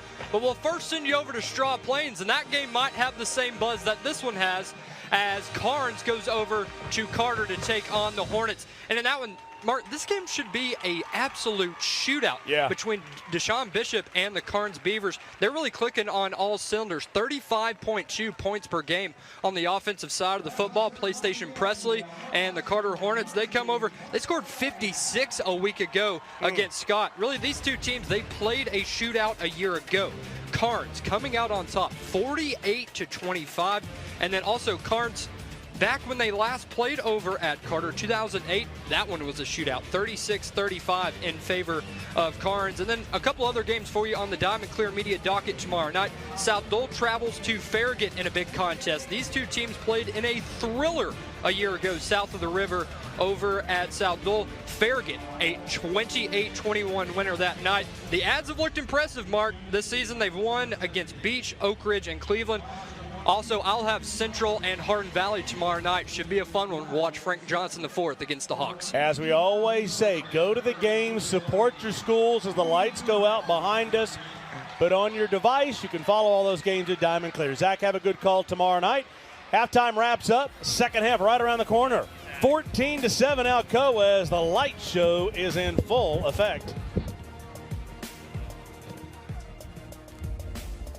Thanks for watching the Rivalry Thursday Halftime Report, brought to you by Lincoln Memorial University. Rivalry Thursday is brought to you by Fellowship of Christian Athletes, Iris Networks, Knoxville Orthopedic Clinics, and Exterior Home Solutions. 125 years ago, LMU was born out of the desire to provide opportunity to the underserved, a living memorial to a great president who believed knowledge was a transformative force. Over the decades, we've prepared students for careers in medicine, education, nursing, business, and law, so they can go serve their communities. While a lot has changed over the past 125 years, our mission has not. Values, education, service. This is Lincoln Memorial University.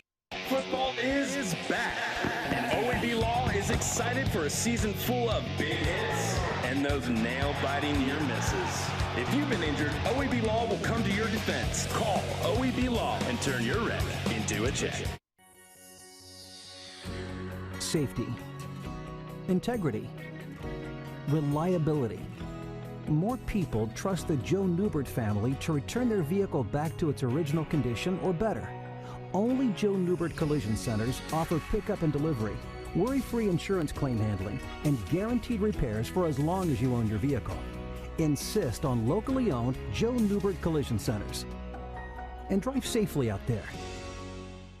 Being a State Farm agent for over 30 years, I've walked alongside my customers through all their life stages. Saving you money on your insurance is something I take pride in, but earning your trust is something I value just as much. You can count on me to be there through all life's joyous moments. Real comfort, real food, real good. For almost 30 years, that's been Aubrey's commitment to you. But when everything changed overnight, you taught us what real good really looks like. You've called in takeout and delivery orders, and sometimes you just called to say hello. Thank you. Thank you for ordering, tipping so generously, and helping us keep people working. because that's what real good really looks like, and we'll never forget it. Apparel for Playoff Friday is furnished by E2 Sports and Adidas. E2 Sports, online at mye2sports.com. And the third quarter is brought to you by Pilot Company, our lone sponsor at this point that's been with us the entire time since we started this 14 years ago. Halftime score, Alcoa 14-7 on West. A bit of an injury update. Yeah, it looks like C.J. Smith may miss the second half. We'll see. That's kind of the indications we're getting right now. If he can't go, that's a big blow to that West defense. Brian Nick's trying to fire his group up. He knows, hey, let's go get a stop. Let's get West off the field, get our offense back out there, take a 2-touchdown lead, and put this game away early in the third quarter. Yeah, West gets the football to start the second half because Alcoa got it to start the football game. And I think a very key series because, you got to consider West the underdog. And you've seen it so many times that when that underdog goes on the road, if they can stay within one possession, they're in it. As soon as they fall behind two possessions, it's always kind of like hang the head. And, yeah, I'm with you. I mean, again, it's why it's important for Alcoa to put them away. You don't let West hang around. Let West hang around, West will beat you. And for West, they've got to hang around because they're trying to, get this thing into a fourth quarter, one possession game. Yeah, so West will get the football to start the second half. West will go right to left on your screen. What? We coming? First half, Carson Jesse just 5 of 7, 79 yards, carried the football 6 times for 36 yards and the touchdown, albeit 23 of it on one play. Kicking off for the Tornadoes, Ignacio Perez. So Braden Latham, I think Latham, I don't think he had the football enough in the first half if you're West. I don't think they established the run enough with Braden Latham. This Alcoa defense playing awfully well, which is no surprise. Alcoa's defense was taking it to that West offensive line, which is why they couldn't establish it. I'd like them to do what they did a year ago, which is use him in the passing game and see if he can get loose. A returnable knuckleball. And how about Decurious Friend waiting patiently for blockers and then slung down to the ground, the 22-yard line, maybe the 23. And that's where West will set up shop. Take a look at the OEB Law first half stats.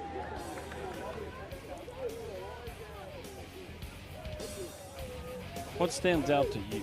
I mean, I just time think of possession. Well, but to me, it's the balance from Alcoa. 91 rushing, 98 through the air. Or 27 yards rushing for West.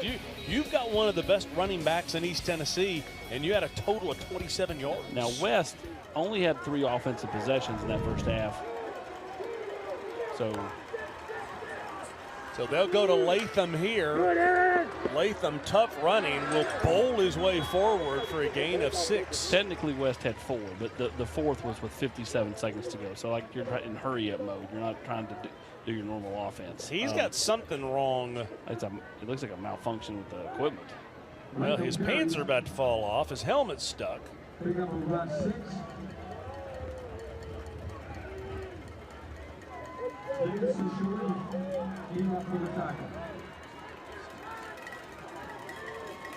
Five of 7, 79 yards. Latham is out. They'll go off right tackle. A little tough running inside by Silas Cole. Yeah, that gets him almost up to the 40-yard line. That was a really tough run.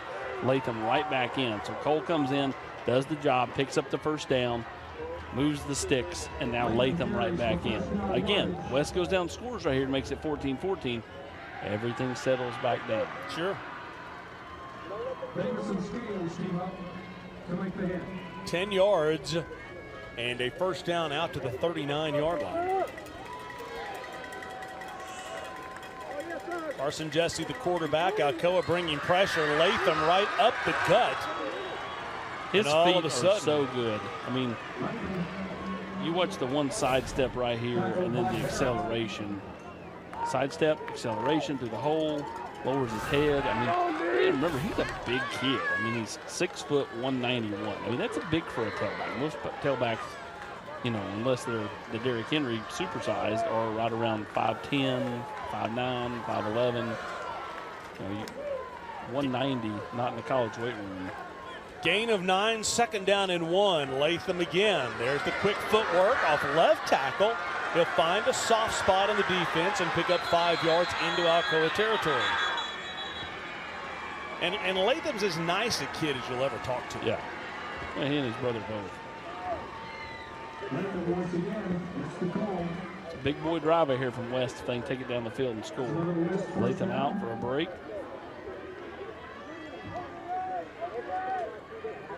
If I remember correctly, this was the score at halftime over at Maryville, 14-7, and Maryville came out and drove down and got things tied up. Run right up the middle into the secondary. Quick feet following blockers. Down the right sideline using the speed. Silas Cole. Did he get in? He Touchdown. got in. 46 yards for Silas Cole, and what a block downfield by his receiver. You got the big physical power, bull in the china shop with Latham. Then you got the jitterbug, quickness in the hole, out, burst of speed, and a great run right here by Silas Cole.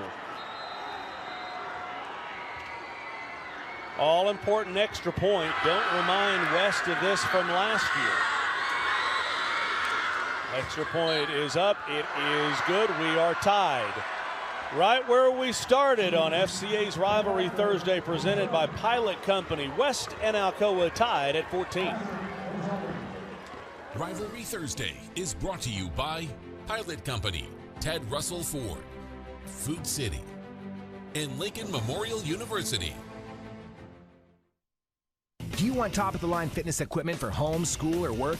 New Dynabody in Maryville has everything you need to build that gym. Used equipment brands include Paramount, Life Fitness, Nautilus, Hammer Strength, and Precor. Reach for the power with Dynabody. Blue 2020 F-150 $41,990. Hut! Jake drops back. He's got a deal wide open.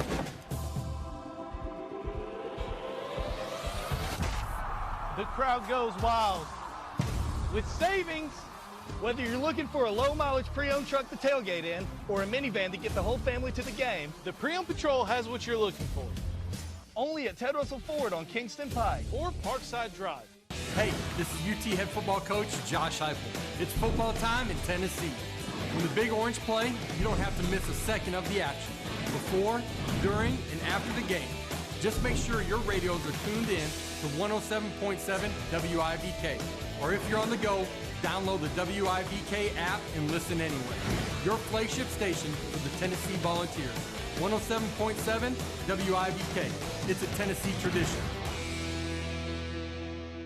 Hi, I'm Anderson County head football coach Davey Gill, and I want to tell you about my friends at Exterior Home Solutions, East Tennessee's first choice in roofing. They've been servicing East Tennessee for over 20 years, achieving a 4.9 rating on Google reviews, and are listed as a platinum contractor by Owens Corning. Financing is available. I invite you to learn more about my friends at Exterior Home Solutions on their website, exteriorhomesolutions.com, or give them a call at 865-524-5888. Fireworks for the Rivalry Showcase are sponsored by OEB Law. Well, our thanks to Gray Hodges this year for their donation to the visiting school every week, which is really, and it's a visiting school that has to pay for the buses and all of that stuff, and Charlie Morgan and all the great people over at Gray Hodges, $1,000 going to the visiting school each and every week. Game tied at 14 after the Silas Cole touchdown, a 5-play, 77-yard drive, 46 yards on the score.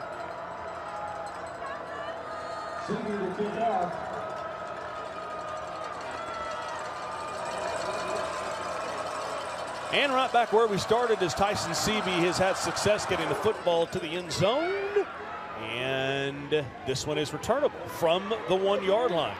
Cutting back right up the field, and that's the difference between it getting into the end zone or it not. Alcoa with the big return past midfield. Jordan Harris doing what Jordan Harris does, which is make plays defensively, offensively, and that time on special teams. 60 yards on the return, and he cuts back against the grain. Almost tripped up. Yeah. And good job by CB just getting him out of bounds, forcing him to the sideline. Down to the 39-yard line. And Lunsford, who had a nice first half, 10 of 13 through the air, 98 yards, steps in at quarterback.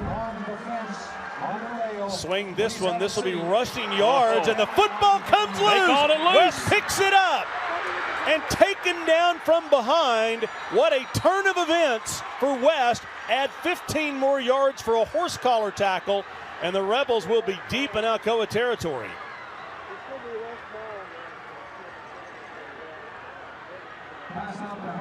The pass was backwards to Jordan Harris. And then when the fumble happened and Caden Latham picked it up, I believe they're going to call a horse collar tackle on the return.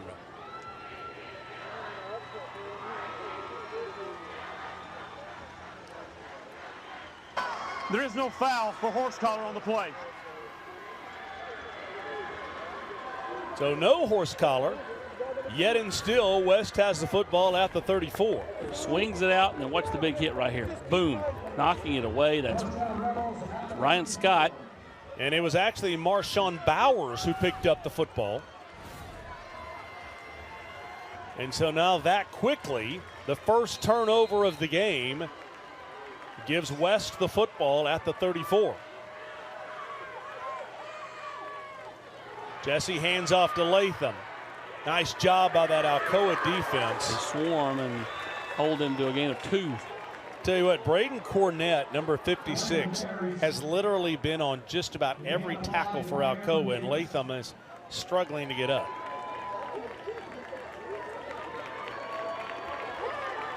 Hobbling a little bit on his left ankle. Rolled up on and bent backwards. Gain of 2. They'll give it to Latham again. And off right tackle inside the 30 down to the 28. That Alcoa defense really playing well. Yeah, we bring up 3rd and 5. Don't you think this is 2-down territory? Oh, absolutely. And if but just because there's a spot in the field. If you're 10 yards further, I think you're turned into CB. But this is about the same spot on the field he missed right at the end of the first half. So if you know when you're going to go for it on 2 downs, you'll be a little more creative here. Big Lance Williams going both ways tonight. 3rd down and 4. West will hand off right up the middle. Latham off right tackle. Oh, look at the effort. Squeeze He's through. not going to get the first down, but he's going to get close enough to where now it's 4th and 1 and much more gettable. Yeah, and there's no question you're going here. As Latham goes off the field. See, I think that's a blow. And they'll bring Silas Cole in. Now, I will tell you this. In the film study with West, they talked about that Alcoa loads the box on a 3rd or 4th down and 1. They said be prepared to play fake and throw for it. Let's see what they do. They don't have to worry about it. 5 yards as Big Lance Williams says Merry Christmas in September. Before the snap, offside, number 79 of the defense. Penalty will be 5 yards, results in a 1st down. That's where Alcoa's got to be more disciplined. Lance, a little bit antsy out there. Wanting to make a play. How about the Academy Award by the offensive lineman? I enjoyed Carson Jesse because he knew he got him. Ryan Nix calls a timeout here. There was something he did not like in what he saw out there. And so we'll go ahead and catch us a quick break and a break so we don't leave action. When it comes to the game of football, teamwork is critical for success. When it comes to customer service and business, that team approach is just as critical.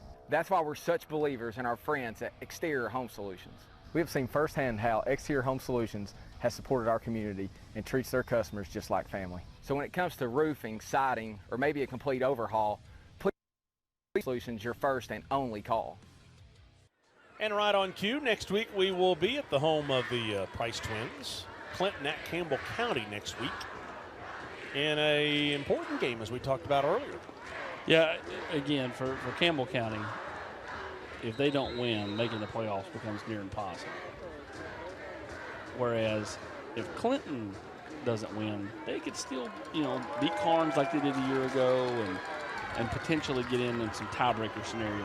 But, Campbell County really needs that win next week. Should be a really good football game between the two teams. Clinton playing Chattanooga Central tomorrow night. That's a team that Campbell County lost to the first week of the football season. First down and 10 at the 20. They'll play fake. Look to throw. Jesse to the back corner of the end zone. And they will say he was out of bounds. Love to see this one again as Caden Latham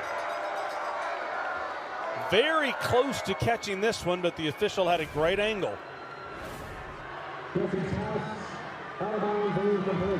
Jesse throws it out. They do some pushing, and great call. Yep. Great call. Right on top of it.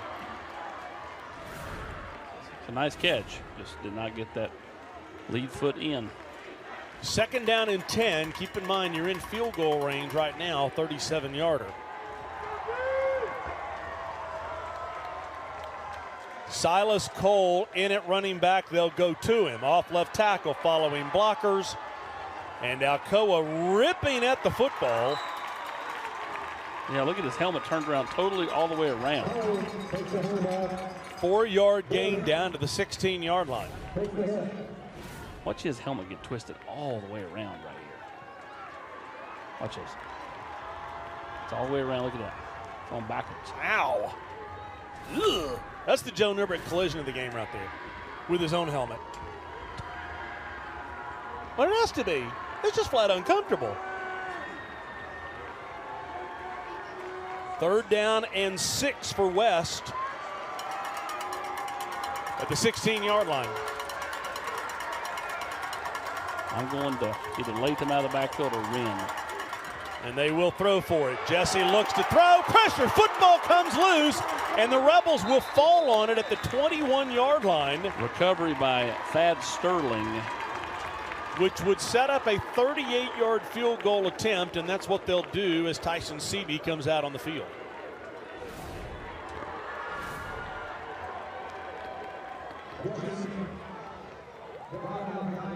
Elijah Cannon getting there, ripping the ball out. West lucky to get back on it and have this field goal attempt to take the lead. 38 yards from the left hash. For the lead. High snap. Kick is up. It is blocked, and look out. Alcoa will pick it up. Elijah Cannon will take it to the house. What a turn of events here as Alcoa takes the lead. Operations that time slower than the first field goal attempt. And the first field goal attempt, they did not. There is a flag at the 34-yard line. They did not bring any pressure. That time they brought pressure, got home, blocked it. This is going to be on the return, which means probably take the touchdown off the board. And if this is on Alcoa. Or is it against West? Alcoa's throwing their hands up like touchdown still. They look like they're still celebrating. Yeah, because it could be a sideline warning against Alcoa. The result of the play is a touchdown. Sideline warning against Alcoa.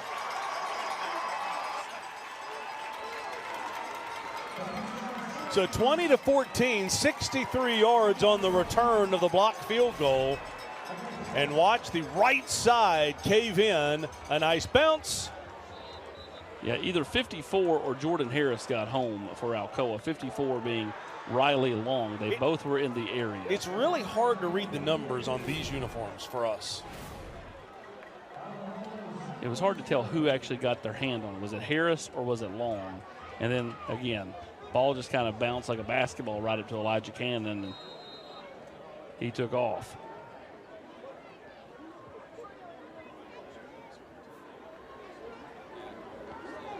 Extra point is up.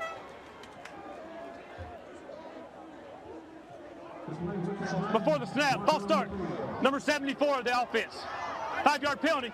Try for down. So that on the extra point, they'll move it back. So still 20-14.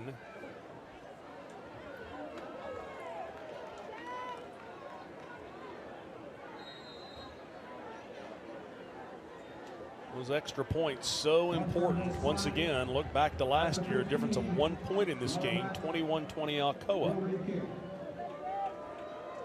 Snap is high, kick is up, and this hits the goalpost, and there's an extra point that's missed. Well, I said back on the first one, mark it down. They're getting close and close and close. That time, the pressure, I think, caused them to hook it.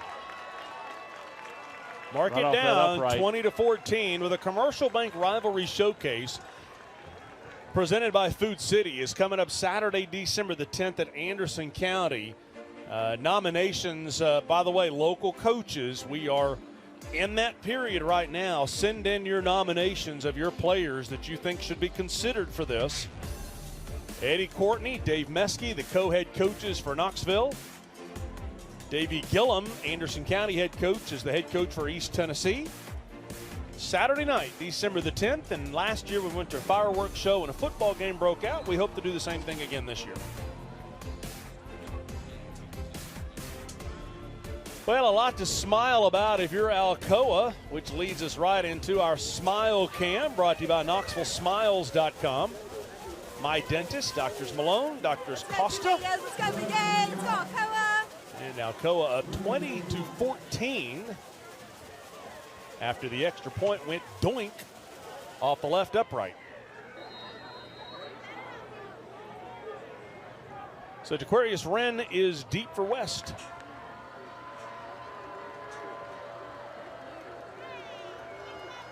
It's funny how the extra point just changes the whole kind of scope of the game. It did a year ago. They'll let him return this one as Wren will patiently wait for blockers. He'll cut right up the middle and out to the 25-yard line.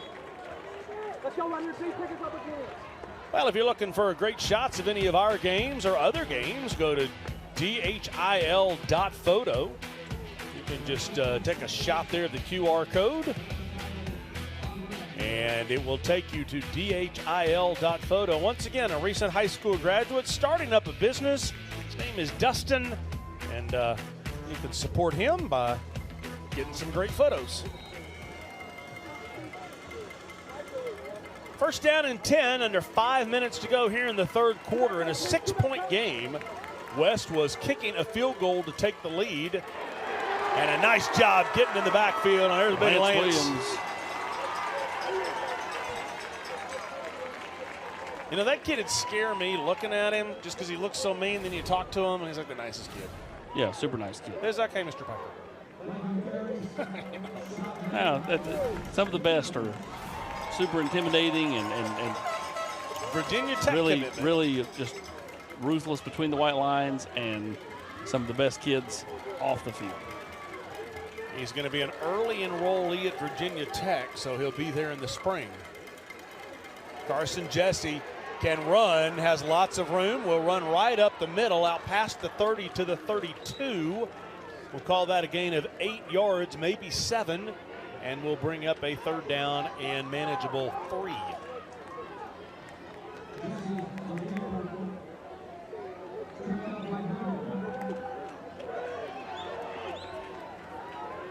Boy, how quickly Lady Mo changes.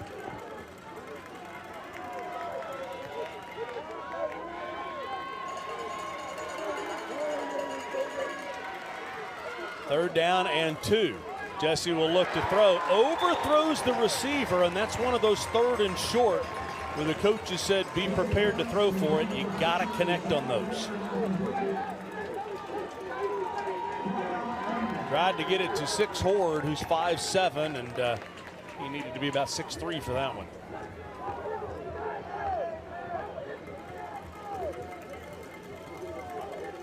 The last time West punted the football, this is their third punt of the night. The last one was a 1-yard punt for Jones Bolig, a sophomore. Good snap here. Punt is away. A much, much better punt here.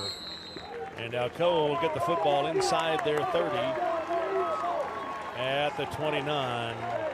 And let's take a quick break here. Some advice for your life from our good friends at Knoxville Orthopedic Clinic. Yeah, hey, this is Dr. Matt Rapay with Knoxville Orthopedic Clinic, here to talk to you about some tips to prevent injury in football. First, it's your preparation, whether that's your strength training and your stretching. Those two need to be maximized to make sure we prevent that injury. In addition, you got to focus on your hydration and your nutrition. Those need to blend well to prevent the injury. And lastly, you got to be using the right equipment to prevent injury. All those together have to be put together to keep you from getting the injury that we all want to avoid. Alcoa with the football, off left tackle, and a short gain of 1. By the way, I expect to visit with Eric to visit with Dr. Rapay coming up in the second half. He's always over there for West.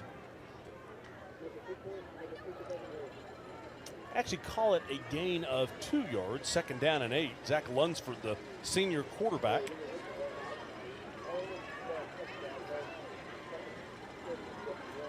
Is it just me, or is after Mark made his comment, this game was slowed to a screeching halt? This is not true. By the way, if you go back and look at the tape, you mentioned how quickly the game was going first. Then I supported what you said with reinforcement. 2nd down and 8.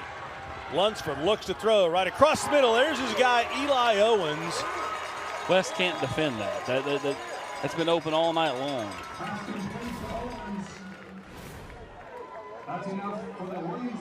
Wide open all night long. Get that inside position. 6th catch for Owens. By the way, tomorrow night, the OEB Law Game of the Week on BBB TV 12 is Harriman at Rockwood. The 104th meeting in the state's oldest rivalry. That is tomorrow.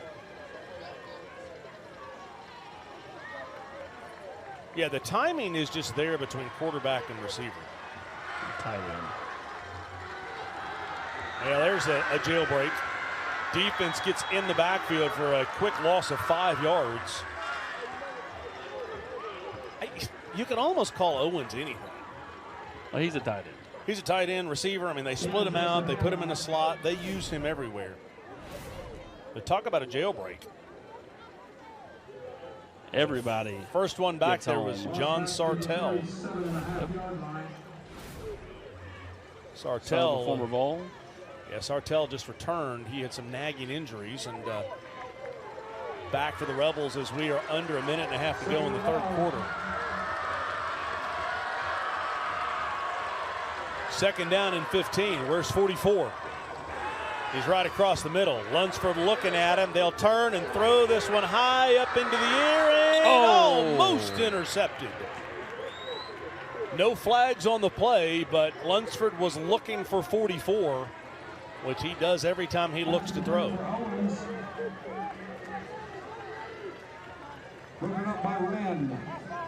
Jaquarius Wren, Devin Jamison back there for West. Watch the pressure for Lunsford. Did that affect the throw?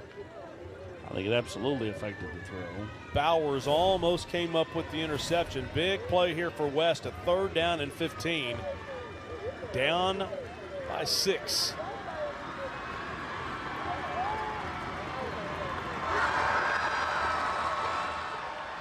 I'd be doubling up 44.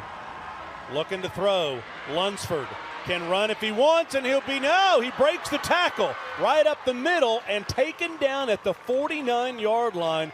Great run by Lunsford, but a gain of 10 will leave a 4th down and 5, and Nix will punt.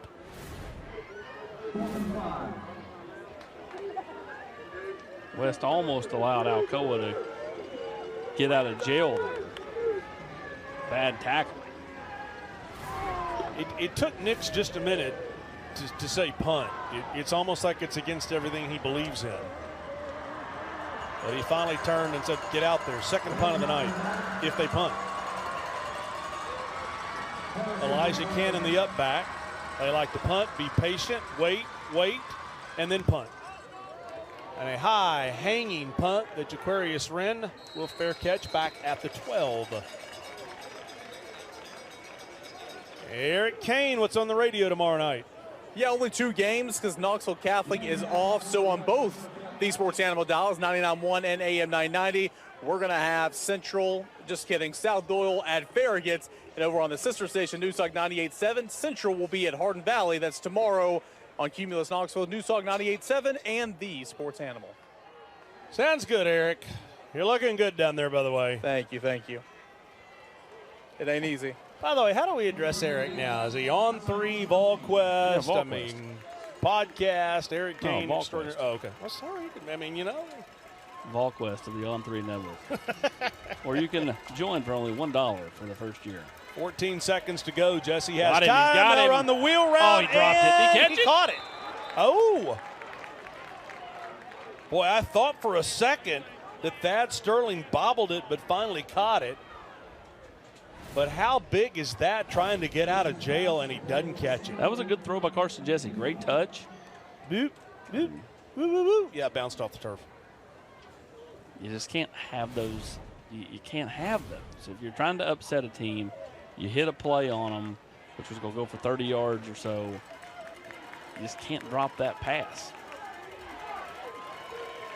2nd down and 10. Latham is behind Carson Jesse. He'll get the football and we'll go nowhere. And that will take us to the end of the 3rd quarter.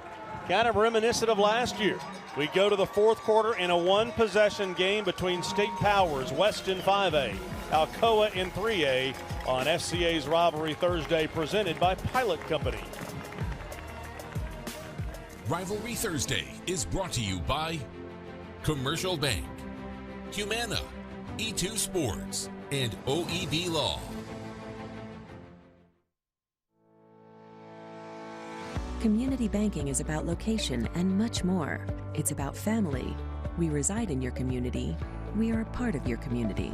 At Commercial Bank, our commitment extends beyond the walls of our branches. It's displayed each day in the opportunities we provide, the money we give back, and the time we commit, all to help improve the lives of the people, families, and businesses that make our communities great. Commercial Bank, life made better. Hi, I'm State Farm Agent Scotty Dykes. While the insurance industry has changed over the years, our office offers auto, home, life, mortgages, and many other banking services, including retirement planning. So please give our office a call, text us, or email us, and we'll be happy to do business with you.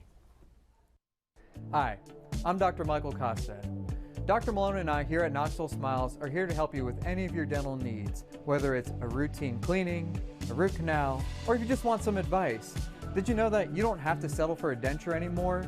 My team and Dr. Malone are here to help you no matter where you're at and to help you figure out the truth for your dental health. So give us a call or visit our website at knoxvillesmiles.com.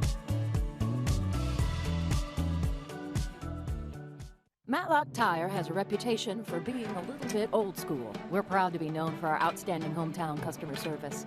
We've been doing things that way for over 60 years. But Matlock now offers new modern conveniences, such as family-friendly waiting areas, online appointment scheduling. You can even shop for tires and see our current stock right from your computer or smartphone. We invite you to stop into one of our 5 convenient locations or come see us online at matlocktireservice.com. Modern convenience, hometown service. Matlock Tire Service and Auto Repair. Hi, my name is Steve Shelton, Managing Principal with First Choice Lending Services. Right now, the housing market in Tennessee can be challenging, and you need the right lender to help you walk through it. We're a local lender. We're part of your community, and we know how to best serve you. When you get a home loan with First Choice Lending, you'll get a loan that is customized just for you. If you need help getting approved for a home loan, please give one of our experienced loan officers a call today. 4th quarter is brought to you by Hillary Frost Homes of Keller Williams. You can sign up to have lunch with the Vols online at hillaryfrosthomes.com. You and 3 of your friends. We'll announce that December the 4th on the Locker Room Show on Sunday night. Go to the 4th quarter at 20-14, a 3rd down. Jesse with all kinds of time overthrows his receiver. And Jaquarius Wren across the middle, jumping up and down.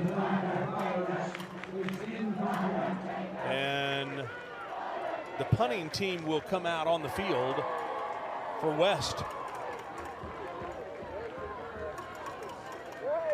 Third quarter stats, total yards even, time of possession much closer. Much closer, and total yards. I mean, we kind of inched it back close. I mean, at the end of the day, Mark, you're looking at two special team snafus: a blocked field goal that led to a return for a touchdown, and a 1-yard punt that led to another touchdown. Fourth punt of the night, bobbled for a moment, and Alcoa will set up shop in West territory at the 43-yard line, a short field on just a 31-yard punt. Jordan Harris. Well, Dr. Matthew Rapay, who we heard from a minute ago, the man, the myth, the legend, is down there with Eric Kane. Yeah, Dr. Rapay, you are everywhere. You're here on a Thursday night. You're going to be in Halls tomorrow night. You do Tennessee games. You do Carson Newman games. You're all over the place on football season. Yeah, it's just a fun thing to do. I'm really privileged to be able to do it. It's a busy time of year, but it's certainly fulfilling. Absolutely, and there are KOC clinics all across Knoxville. There's one in Jefferson City we were talking about from back in the day. You can't really go anywhere without finding your work. That's right. We're all over Knoxville and proud to do it. All right, so on nights like this, kind of what do you do during the games? Obviously, when guys get banged up a little bit, you just kind of go there and check on them. But what are your roles here tonight? Well, hopefully I don't do much of anything. Occasionally, unfortunately, we have to do things, and a lot of times just make a decision whether an athlete can play or not. But sometimes we can patch some guy up to get him back in the game, and that's the most fun.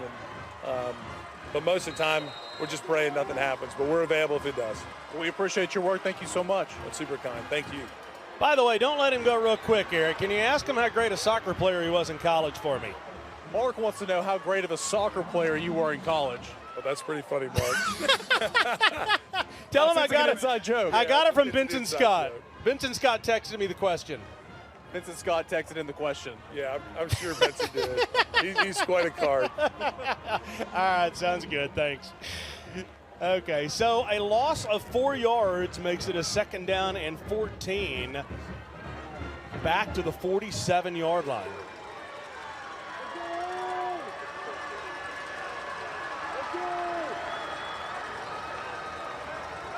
$11 minutes to go, fourth quarter. Lunsford play fake. Oh, intercepted up the left side. Look out here. It's John Carlovato. Blocker in front, and Carlovato will score. Touchdown, Rebels.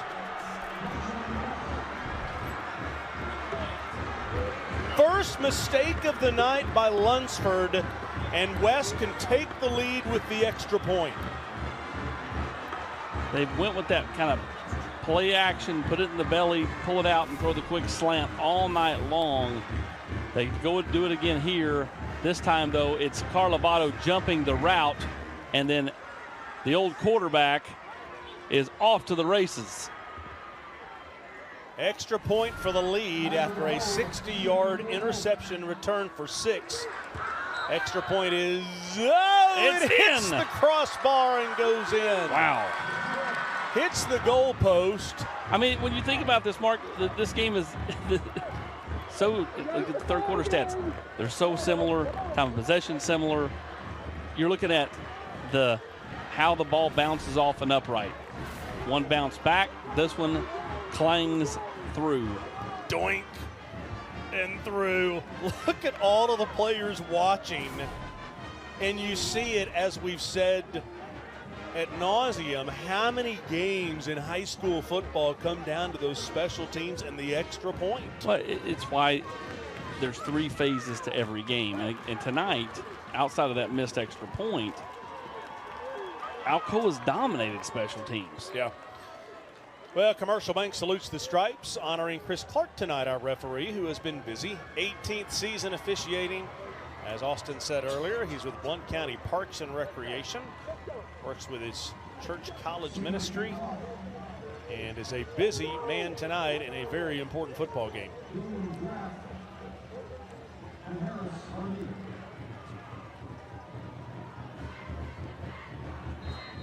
Well, if you like games that the momentum changes every time you get up and run to the bathroom or go get a snack, this is your kind of game.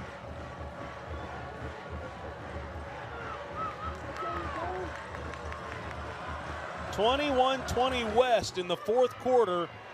Kick is into the end zone. And a little bit of confusion back and forth. Well, it's like he's trying to rob a home run at the wall. Yeah.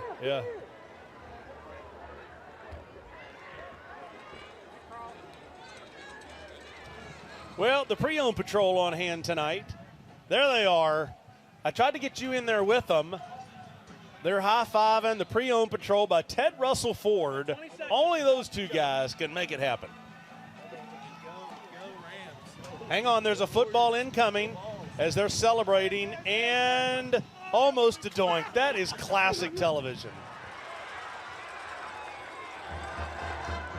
Now Alcoa's got to be smart about how they play offense here, because you don't want to get too careless with the ball, turn it over, give West another short field. Long way to go. You're only down a point. Just a minute ago, Alcoa had the football in West territory, up 20-14, going downhill, and you think, okay, Alcoa's about to have that knockout punch. And the mistake, and now they're down 21-20. Lunsford, low snap, handoff off left tackle. Look at the move there. Using the speed, tripped up at the 43-yard line with the quick feet of Jordan Harris before finally tripped up by Caden Latham, 22 yards on the run. That's a great job by that left side of the offensive line and Lance Williams. They pull, they get out, center has a great kick out block, and Harris. Look at Caden. Caden's a talker now.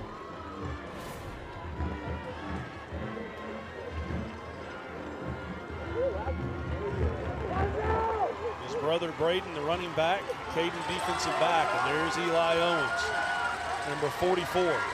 They'll run a reverse.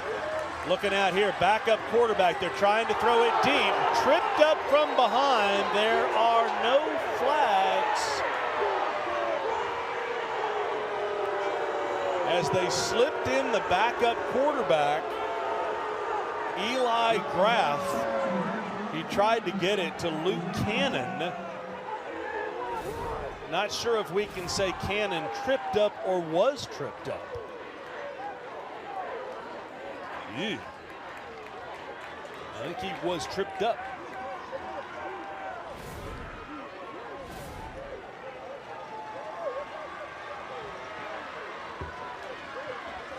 Second down and 10. Inside handoff off left tackle, tripped up again into West territory at the 49-yard line.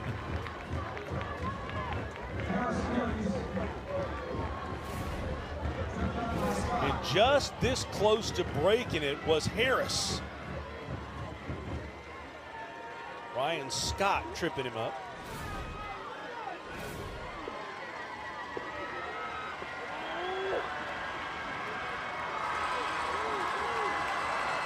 A big third down and 4 at midfield coming up here. By the way, can these two teams just play every week? Looking to throw. Oh, hook and ladder! The hook and ladder! Will this one pay off for 6? The move inside the 5. How pretty was that?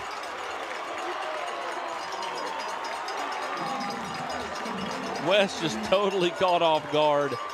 And they thought they had it schemed up so well, and they did until the lateral. How pretty was that? Well, he had to really push it out there pretty good on him, because if he didn't, he was going to get walloped from behind, and that would have altered the whole play. So give a lot of credit to the wide receiver on the pitch. Well, he was in the hornet's nest, 3 defensive backs behind him, just to catch the football, much less catch it and pitch it in one motion.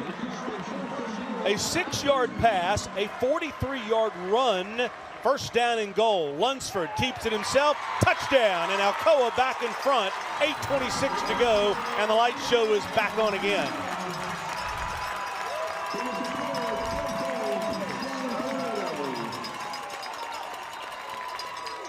Again, I'll reiterate, these two teams just play every week.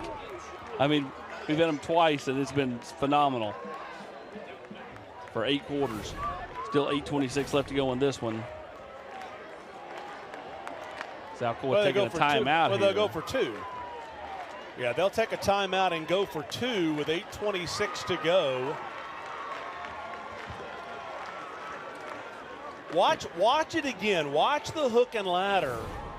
And it's like a chest pass. Watch him chest pass this. I think that's Cannon. I think it's Elijah Cannon. It was so hard as he pitched it out to Jordan Harris. Well, we talked about Austin a year ago, 21-20 in double overtime. Here we are again in this one. And what it shows you is just how even these teams are. When you're at this level and you're a state championship caliber team, you get them together. These are just 2 well-coached football teams. Yeah, I mean, again, 2 quality programs, good coaching staffs, a bunch of good players has been a recipe for 8 quarters of unbelievable good football. And credit to both these teams for the back and forth they've had, as now Alcoa will go for 2 to try to extend it back to 7. Yeah, it was Luke Cannon, by the way, who made the grab. Lunsford, they want to try to pick. That one just didn't work at all. That didn't work at all. They were trying to run almost a Statue of Liberty, I think, as Lunsford was looking one way and going to hand it off a la Boise State. It just didn't work. 8:26 to go. 26-21 Alcoa. We having fun yet? A lot of football left to play in this one.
Well, I don't know if you heard about this or not, but there's a fairly large game over at Neyland Stadium Saturday, 3:30. A great opportunity for you to have a tailgating experience with our partners with Food City, Pepsi, and Frito-Lay. Place that order online like I did today for our pregame meal at foodcity.com, and they'll have you taken care of. 8:26 to go in the game, 26-21. Alcoa now with the lead. And back we go west with the football.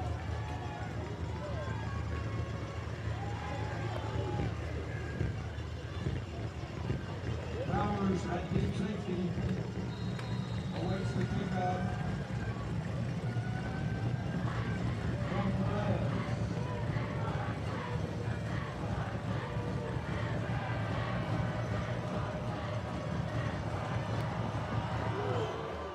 Kicked it deep. Yeah, deep kickoff here. It is returnable from the 2-yard line. Following blockers. Bouncing it to the outside, and a nice open field tackle at the 30-yard line.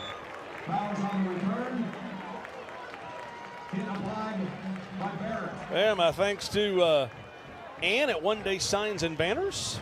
Had a number of schools say, who is that again? Ann at One Day Signs and Banners, or JP. Give them a shout, 865-525-5474. Carson Jesse now leads West out onto the field.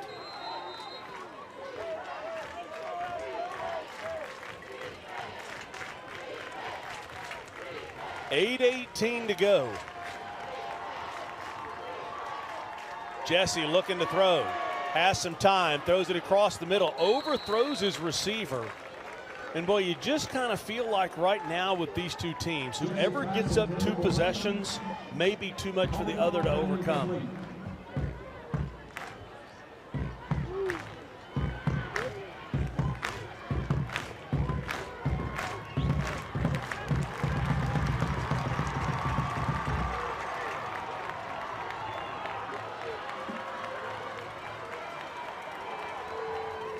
Second down and 10. Inside handoff, right up the middle. Latham a quick 4 yards. And a 3rd down and 6. Tackle made by Kobe Barrett. Number 8, that freshman.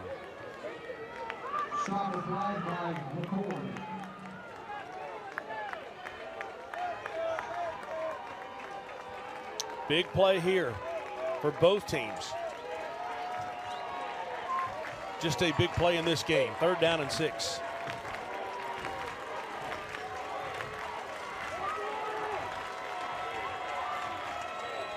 Jesse will pump under pressure. Throws this one as he's hit. Catch is made.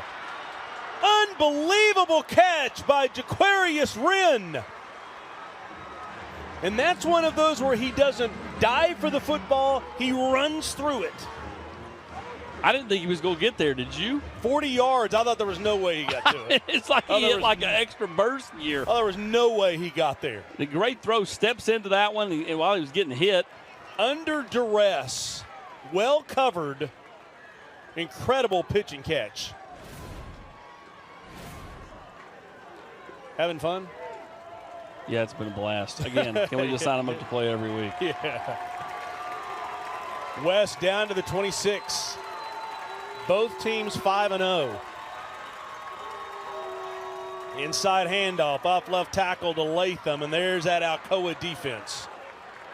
But Latham continues to fight until he picks up 2 yards.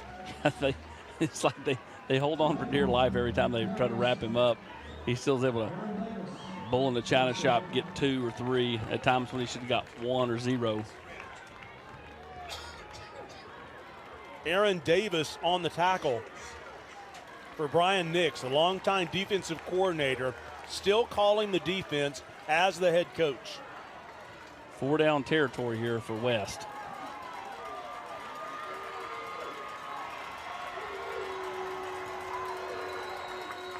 Second down and 8. Inside handoff again. Busting through. Latham. End zone. Is he in? They'll say down inside the 1.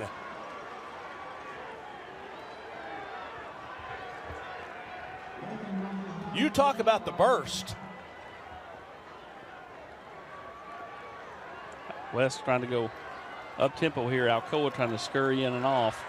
They're running big Lance out there. It won't matter. Latham off left tackle. Touchdown.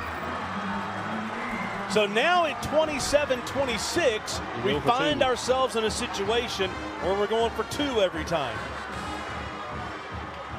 Alcoa goes for 2. Now West goes for 2. Yeah, Lance Williams just got out there a little late, and by the time he got out there, he couldn't even get a hand on the ground. And Latham scores. Well, I'm going to tell you right now, and I know we're sitting here at 9:24. By the way, welcome to fall as of 21 minutes ago. Yep, 9:03. On September 22nd. But timeout West, they're going to talk about it. Maryville has not lost a game to a local team not named Alcoa. I was waiting for this to come. Or since 2000. Since Halls, 2000. That West game, week 10, is a possibility. They get very few possibilities. Yeah. No, you're right. Is a possibility. Yeah. This West team can run it. Yep. Carson Jesse's starting to play a lot better as far as more consistent, being a playmaker, not a manager. Those are plays he's made tonight. He's thrown. If you go back to that one the kid dropped, he's thrown some really good balls. And so a year ago he was just more of a game manager. He's becoming more of a playmaker, and that's a big step for West. When you look, all of a sudden they got a quarterback that can make plays. They got two running backs, one big, one small, that can make plays. Nice receiver in Wren. A defense that any team would love to have. They look like a Maryville or Alcoa. Yeah, they really do in a lot of ways. They just look like a Maryville Alcoa. And around here, people know what that means. So here we go, the 2-point conversion that could extend this to a 3-point game. Where are you going? I'm toss sweep left to Latham. They'll look to throw. Carson Jesse looking for the end zone, and they'll get it. 29-26. West with the lead. Alcoa, your turn. Nice pass here. 6 plays, 70 yards. Latham with the 1-yard touchdown. Break from OEB Law. Is back, and OEB Law is excited for a season full of big hits and those nail-biting near misses. If you've been injured, OEB Law will come to your defense. Call OEB Law and turn your wreck into a check. I got people messaging me saying, whoever has the football last wins. Maybe true at 29-26. We talked about the defenses. You come out here in this game and 5:51 to go. Back and forth we go. In a non-related note, how cool is it that Kansas football has went from doormat to selling out their stadium and undefeated 3 weeks into the college football season? I think it's cool. Yeah. They went from just perpetual, just take a beating every week to what Lance Leipold has done there. It's been really, really dramatic. How cool is it that Tennessee sold out a game against Akron? I'm just saying. No, I agree. But Tennessee's tradition, their fan base for football, Kansas tradition and fan base for football, two wildly different things. Well, as the ball goes into the end zone, our E2 Sports Scholar Athlete of the game for West, John Sartell, senior. Once again, one of those GPAs that neither Austin nor I even sniffed, unless you want to talk about 50% of it. A 4.6 GPA. Congratulations, John Sartell. Getting it done in the classroom and on the field as well. I think he's going off to Air Force. I believe he's committed to the service academy.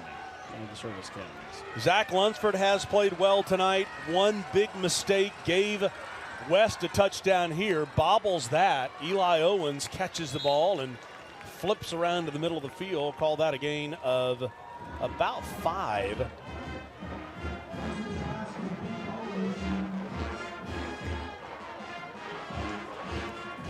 Carlavato, who had the big pick 6, number 4.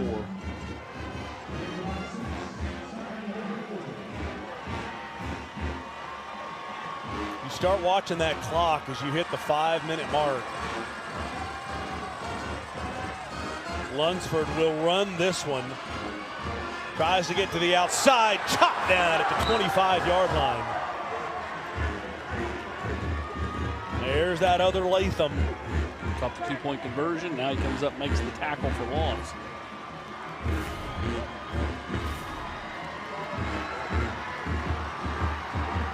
No gain on the play, 3rd down and 4.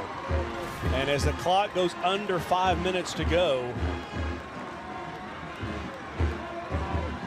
another one of those key plays. Gee, where's 44? They'll hand off right up the gut. No, sir. John Sartell, and then who? That old familiar name, Ryan Scott. coming through to make the tackle. Sartell with the big club on that right hand, but his first game back, he has played really well tonight, especially with CJ out of the game. CJ Smith, 4th and 5. Nix will finally send the punting unit out. I still think you have to be careful for a fake and be careful for a hard count. West has got to be disciplined here.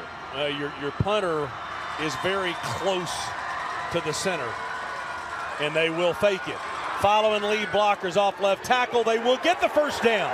There was no way they were punting because he wasn't back there in punt formation. Jordan Harris was just far enough to make the defense think they were punting. Yeah, they weren't. Harris has done it all tonight, defensively, special teams, offensively.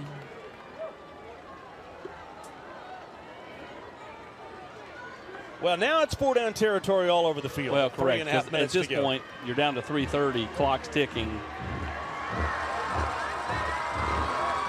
All 3 timeouts left for the Tornadoes. Right up the middle, Lunsford hold on to the football as West is stripping at it. See, Alcoa's got to go a little faster than they're going. I mean, I understand 3 minutes can take a while, but it can also run off really quick.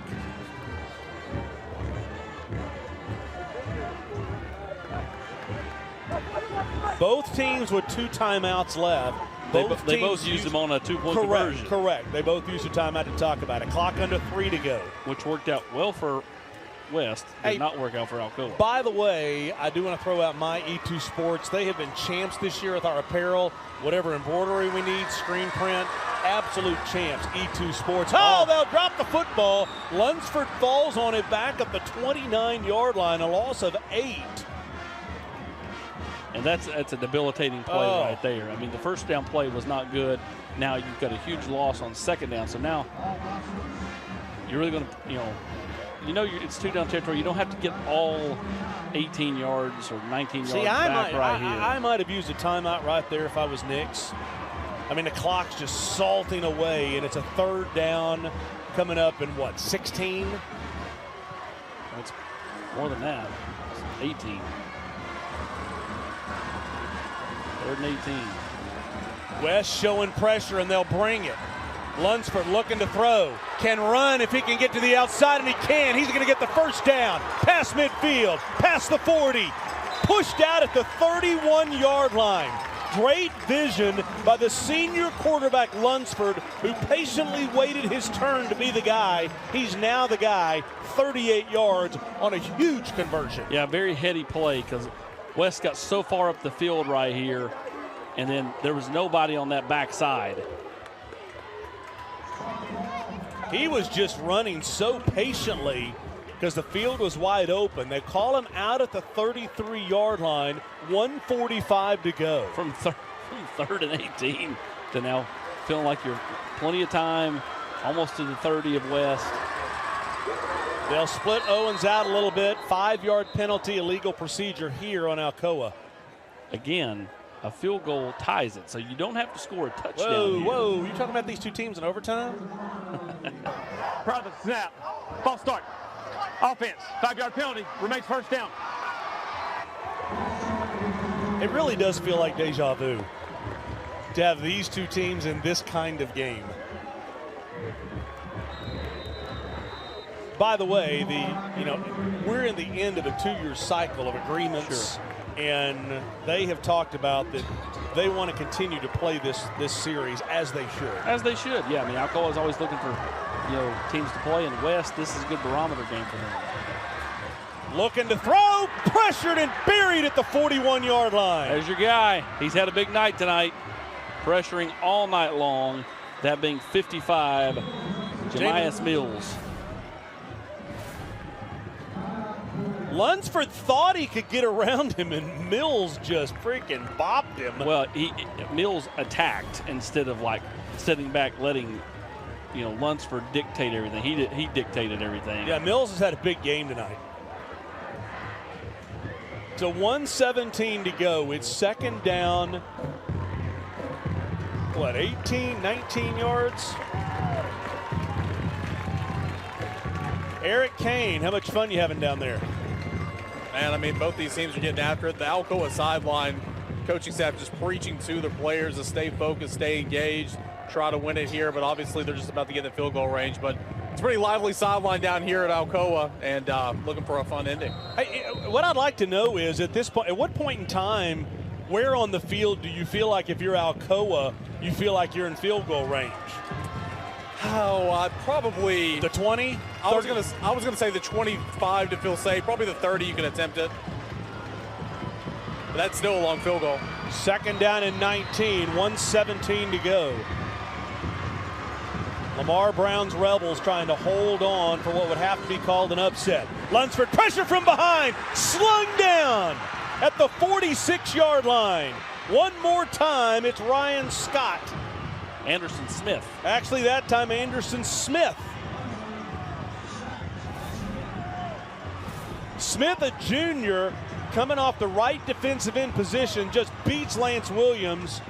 And now it's third down and what, 23. Clock's ticking here, down to 43 seconds. 43 seconds to go. Third and 23. Lunsford feeling pressure, can run again. He ain't getting that far. And he'll be knocked out at the 38-yard line. A flag comes in. They will call that a hit out of bounds. And the West coaches better be quiet. He wasn't out of bounds when he hit him. I want to see this from probably the end zone view. The West coaches better keep their mouths shut over there. Let's see it. Wow. How can you call that? Wow. That's terrible. How can you make that call? That's terrible. That is terrible. That's unbelievable. No, that's unbelievable.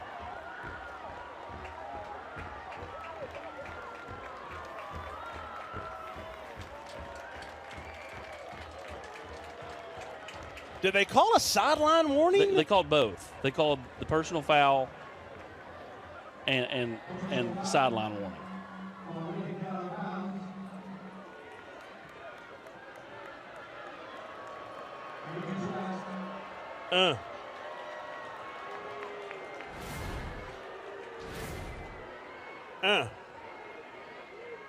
Carlovado. After the play, personal foul, number 4 of the defense. Sideline warning, 5-yard penalty against the defense. They're in field goal range. You got 31 seconds to go. You're going to have a first down. So you're going to have some shots at it on what was a third down and 23. That's terrible. Again, that's just terrible. I mean, that's inexcusable, especially when you're looking right at it. And we can sit up here and nitpick. We're going to nitpick that. That was garbage. And these kids on both sides. It wouldn't be if it was West getting the call. It would have been first garbage. down and 10 at the 18. It's not Lunsford. Lunsford is out. The completion is made inside the 10. They've gone to the backup. Obviously, Lunsford was knocked out of the game, and that's Eli Graff at quarterback. The first down stops the clock with 24 to go. They'll down the football. How about the pass by the backup quarterback? That's some guts. Eric Kane, help us out. Yeah, so on the play on the far sideline where they called a hit out of bounds, that's when Lunsford walked off the field with a considerable limp. He's got his helmet standing behind the coaches, wanting to get back in the field or wanting to get back on the game, but he had a pretty bad limp there, so we'll see. Well, I mean, I would say I'd be surprised if they do anything besides hand off to Jordan Harris, but after the pass by Graff, nothing would surprise me. And Graff will look to throw. He'll throw for the end zone. Unbelievable interception.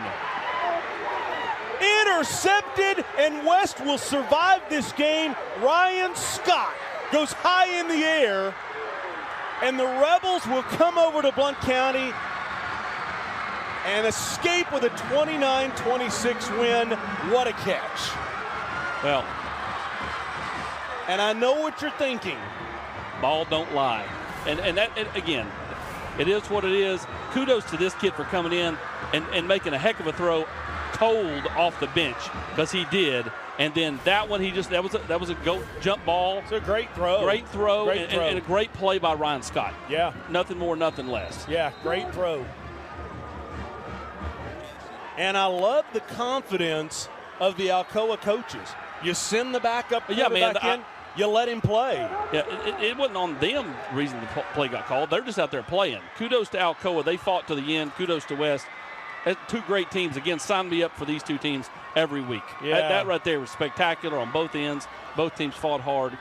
Credit to both. Well, and these head coaches, great respect for each other. You see the respect by the coaching staffs. Lamar Brown and Brian Nix, they talked on the phone this past Saturday about how much they look forward to this game. Unbelievable respect between these two programs. But the third Alcoa turnover of the night is the biggest, as West comes over to Blount County and pulls off a win, 29-26.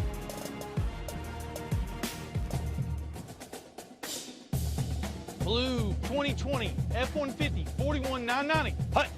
Jake drops back. He's got a deal wide open.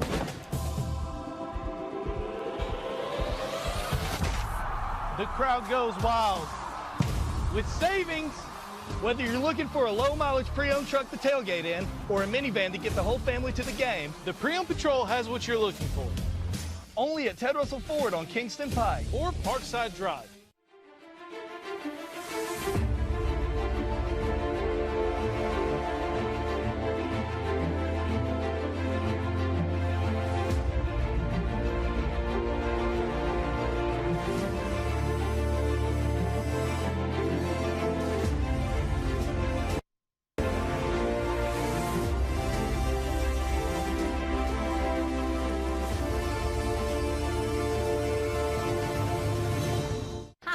Jones. I'm the owner of Top Flight Athletics in Kingston.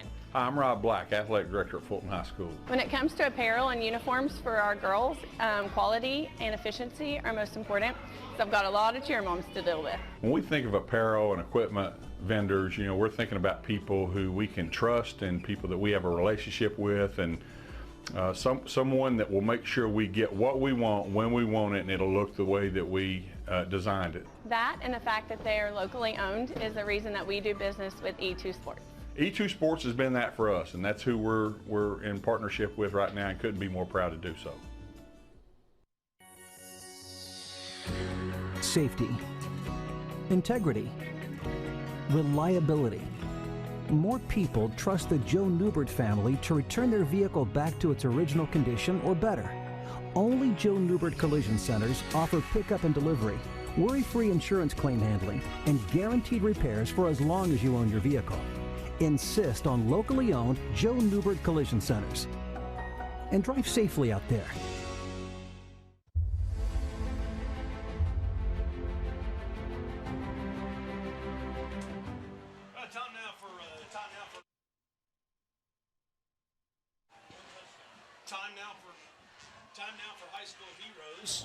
Excuse me, I had my phone on the talkback button. That's why I started about 5 times.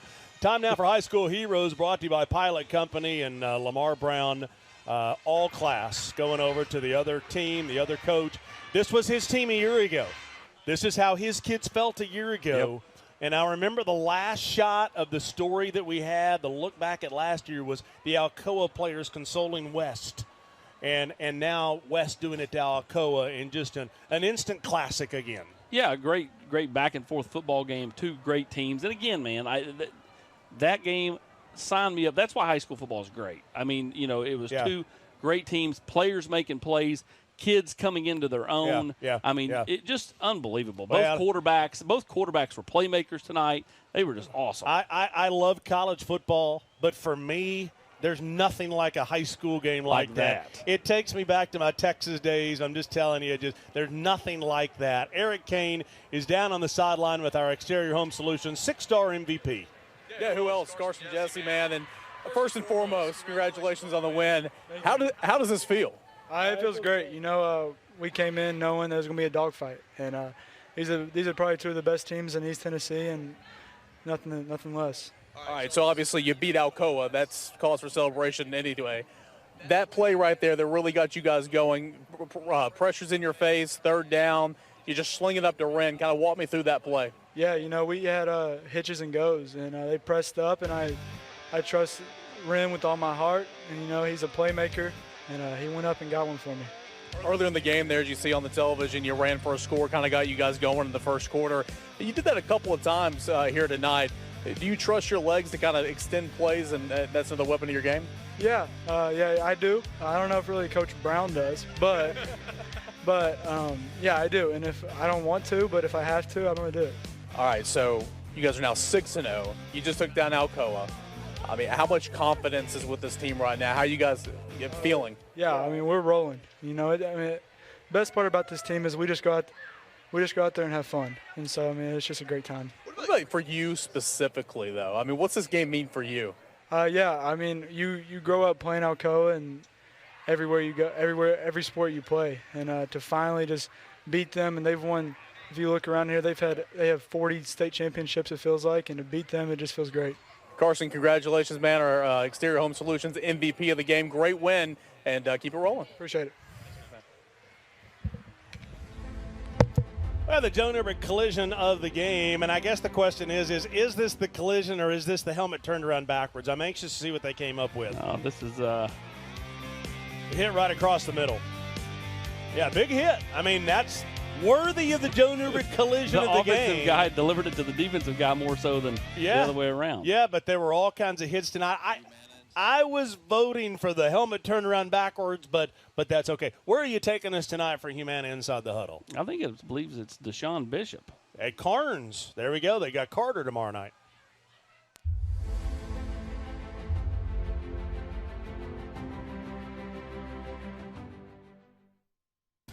Here at Carnes with Deshaun Bishop. Deshaun coming off first win first playoff win in Carnes High School history. Coming off a huge year, Mr. Football. Just kind of take me through your expectations this year. What would you like to get accomplished? Expectations this year are high. We obviously want to get back to the playoffs and stuff like that. Try to break the record again, anything. But this year is all about the team, basically. Trying to prove a point again like we did last year. We have high goals this year, and we expect nothing less from last year or even more, to be honest. I've always said, you have such a chip on your shoulder. If you took it off, you wouldn't be the same guy on the field. You really kind of have that burning passion down deep to prove people wrong. Where's that come from? Basically just comes from the family. I put them in everything I do, and they push me to stride, especially like the coaches out here. You just want to be the best on the field every day you can, and my goal is to be the best out of everybody, whether it's doing extra work on here or carrying the ball extra times, So whatever it takes. I carry chip playing here too. Just knowing how Carnes has been, and I'm going to build them up, and it definitely runs through me. And if I'm going, they're going to be going. So yeah, I carry them on my back, but it's a team effort though. So I got a lot to prove out here. You put on 10 to 15 pounds in your offseason. You got physically bigger. How different is your game on the whole from maybe like freshman or sophomore year to now? Freshman year was like 170, so I came in like kind of a little bigger, a little big, but just the games I've been trying to put on and stuff like that, just to be able to play at the next level, be able to take those carries and stuff like that. So if I want to carry the ball 30 to 40 times, I got to put on that weight for it. Committed to Coastal Carolina. Yes, what did you like about Coach Chadwell and their program? I just like that they're good people. On my official visit, kind of sold it for me. Got around some amazing people that I couldn't pass up on, honestly. And got to talk to Chadwell. He's from here. Yeah. He knows the place a little bit. So we connected really well. And running back coach, we had a good vibe going on too. And mainly the players too. The running back room was good. They felt good. Honestly, able to be around, and that's what sold it for me. When your time's done here, whenever that is, what are you gonna remember most about being a Carnes Beaver? Probably the Friday night games, stuff like that. The celebrations after in the locker room. Just being out here with these guys, man. I dedicate kind of all my work to them because without them out here pushing me every day and blocking for me down the field and stuff like that, I wouldn't be able to do it. So definitely these moments at Carnes, the locker rooms and on the field and stuff like that. A lot of yards, a lot of touchdowns, a lot of big plays, big moments. kind of surreal to know that this is kind of the last ride? I mean, I remember my freshman year. I mean, it's kind of like snap your finger now. I mean, here, but try to send these guys out on a big year. I mean, I know this year's big for them, so I mean, I know it's coming down to the end, but I mean, it's far from here. Really. What do you enjoy most about the game? What do you enjoy most about, you know, a particular offensive play call? Is there one that when it comes in, you're like, yeah, that's it? I mean, either one. I mean, I just like the ball in my hand, you know. So I mean, they're gonna try to get it to me as much as I can. But I mean, I don't have a specific play. I mean, whatever they tell me to do, I'm gonna do it. Well, the ultimate team player. Yes, sir. Yet one of the best individual performers in all of Tennessee, Deshaun Bishop here at Carnes. Well, time now for our DHIL photos of the night. Great shots of a classic tonight that you can find online at dhil.photos. Incredible game. A lot of pictures on there to enjoy. Yep, no doubt about it. Back and forth battle, big hits, big touchdowns, big plays. Time now for the Iris Network's connection of the game. There were several, but any better than this? No. Great play call, great timing, unbelievable pitch, because he literally had to time that so perfectly. Yeah, it didn't end up in 6 points, taken down inside the 5, but they did score. But watch it here. Jordan Harris, the recipient of this. If Alcoa wins, I think he's probably the MVP. Lunsford had a great night, but Harris did everything defensively, offensively, special teams. Yeah, he blocked the kick that led to the big return. I mean, he was dynamite all over the field. By the way, it was Luke Cannon who was the one that made the catch on the hook and ladder. And what a great play by Luke Cannon. Once again, he had 3 players around and was able to catch it and get rid of it in one motion, which was an incredible play. Well, incredible. The timing was just, spot on. Yeah, all right. Time now for our picks. I had a great week. Last week, 4-1. Austin and Eric, not so much. So my lead, I do have a lead there. Okay, so here we go. Games for this week. Northview at Oneida. Eric, go ahead. Well, you put Northview on the schedule, you know I've got to pick it. So I like Northview. They can score a lot of points. Nearly got a win. That nearly would have made me 3-2 last week. They're going to get me this week, so I'll go with Northview. Yeah, they nearly got a win that would have made me 2-3 last week. Instead, I was 1-4. Thanks, Justin. I'm going to go with Northview as well. I think that they get this win by close margins, though. I'm going to try to extend the lead. We've been to Oneida. I think it's a nice home field advantage. It's a great venue at Oneida. Give me Oneida in this one and see if I can kind of extend that lead just a little bit. Pigeon Forge in Scott. We're going to stay in Scott County. Yeah. From Oneida down to Scott. You know, you got to give me Scott Meadows. I mean, I can't go against Meadows. Pigeon Forge on the road gets the win. Well, in years past, Meadows has done a good job of beating the teams he's supposed to beat. This year, he's not beat everybody he's supposed to beat, but he does tomorrow night. Pigeon Forge gets the win. Eric. Yeah, they're going to run on over there to Scott County, run about 60 plays, not pass one time, and get the win. So I like Pigeon Forge. Campbell County is at Kingston. Obviously, we've got the Cougars next week against Clinton. I'm a big Brian Pankey fan. I love the way that his teams play defense. I think he's going to coach them up, and Kingston gets a win at home. Eric. I like Campbell County on the road. Yeah, Kingston is at home, right? Yes. Yeah, I like Campbell County on the road. I do. I just think sometimes when it comes down to it, the bigger school, they have more depth. I like this game on the road for Campbell County. You're not picking against your brothers. I was at this game a year ago. Kingston came in, I think, undefeated or one loss, and Campbell County ran them out of the gym or the stadium. I'll take Campbell County to get the win on the road. Elizabethton is at Anderson County. This is an easy one for me. Sean Witten just doesn't have the horses at Elizabethton this year. That's all Davey Gillum's got is horses. Walker Martinez playing at an extremely high level for the Mavericks. I think they just keep on trucking to the quarterfinal. And then it's Greenville at Anderson County in the quarterfinal. Give me the Mavericks. What's Gary Terry say? Hook 'em. Give me Anderson County. What is this, like the 5th year Walker Martinez has been the starting quarterback over there? He's 42, but anyway, go ahead. Yeah, Anderson County for sure. Last one, Central at Hardin Valley. Bobcats a week ago pushed to the limit by Heritage. They were pushed to the limit. Heritage had them beat. Credit the Bobcat defense for stepping up, getting a couple of big interceptions there in that second half. That's a big reason they came back and beat Joe Ossavet and the Mountaineers. But give me Hardin Valley. Really? Give me Coach Miner. Give me Hardin Valley in this game. Nice. Okay, I'll go with the Bobcats. And I know there's no way Eric Kane's going against Craney. Well, I mean, this is tough. I got Craney on one side. I got Andy Hibbett on the other. Okay. It's a family split here, house divided. Hardin Valley is getting so much better. They are playing hard. They are getting so much better every single week. But I do like Central on the road, that run game, special player there with the fourth. So give me the Bobcats. With the fourth, Frank Johnson. By the way, Eric, I love the visit with Dr. Rapay and bringing up his soccer career. To me, that was the highlight of the whole evening. Well, you know, I thought you'd like it. That's why I thought of the question all by myself. Just saying. Yeah, that was great. Hey, Eric, thanks. Great job. We'll see you next week. Eric comes up here in the booth with me next week. Austin will be AWOL. Clinton at Campbell County next week. Did you have fun tonight? Final score, West comes up Alcoa Highway and pulls off what you'd have to call an upset over the 8-time defending state champion Alcoa Tornadoes. Final score, 29-26. We'll see you next week at Campbell County.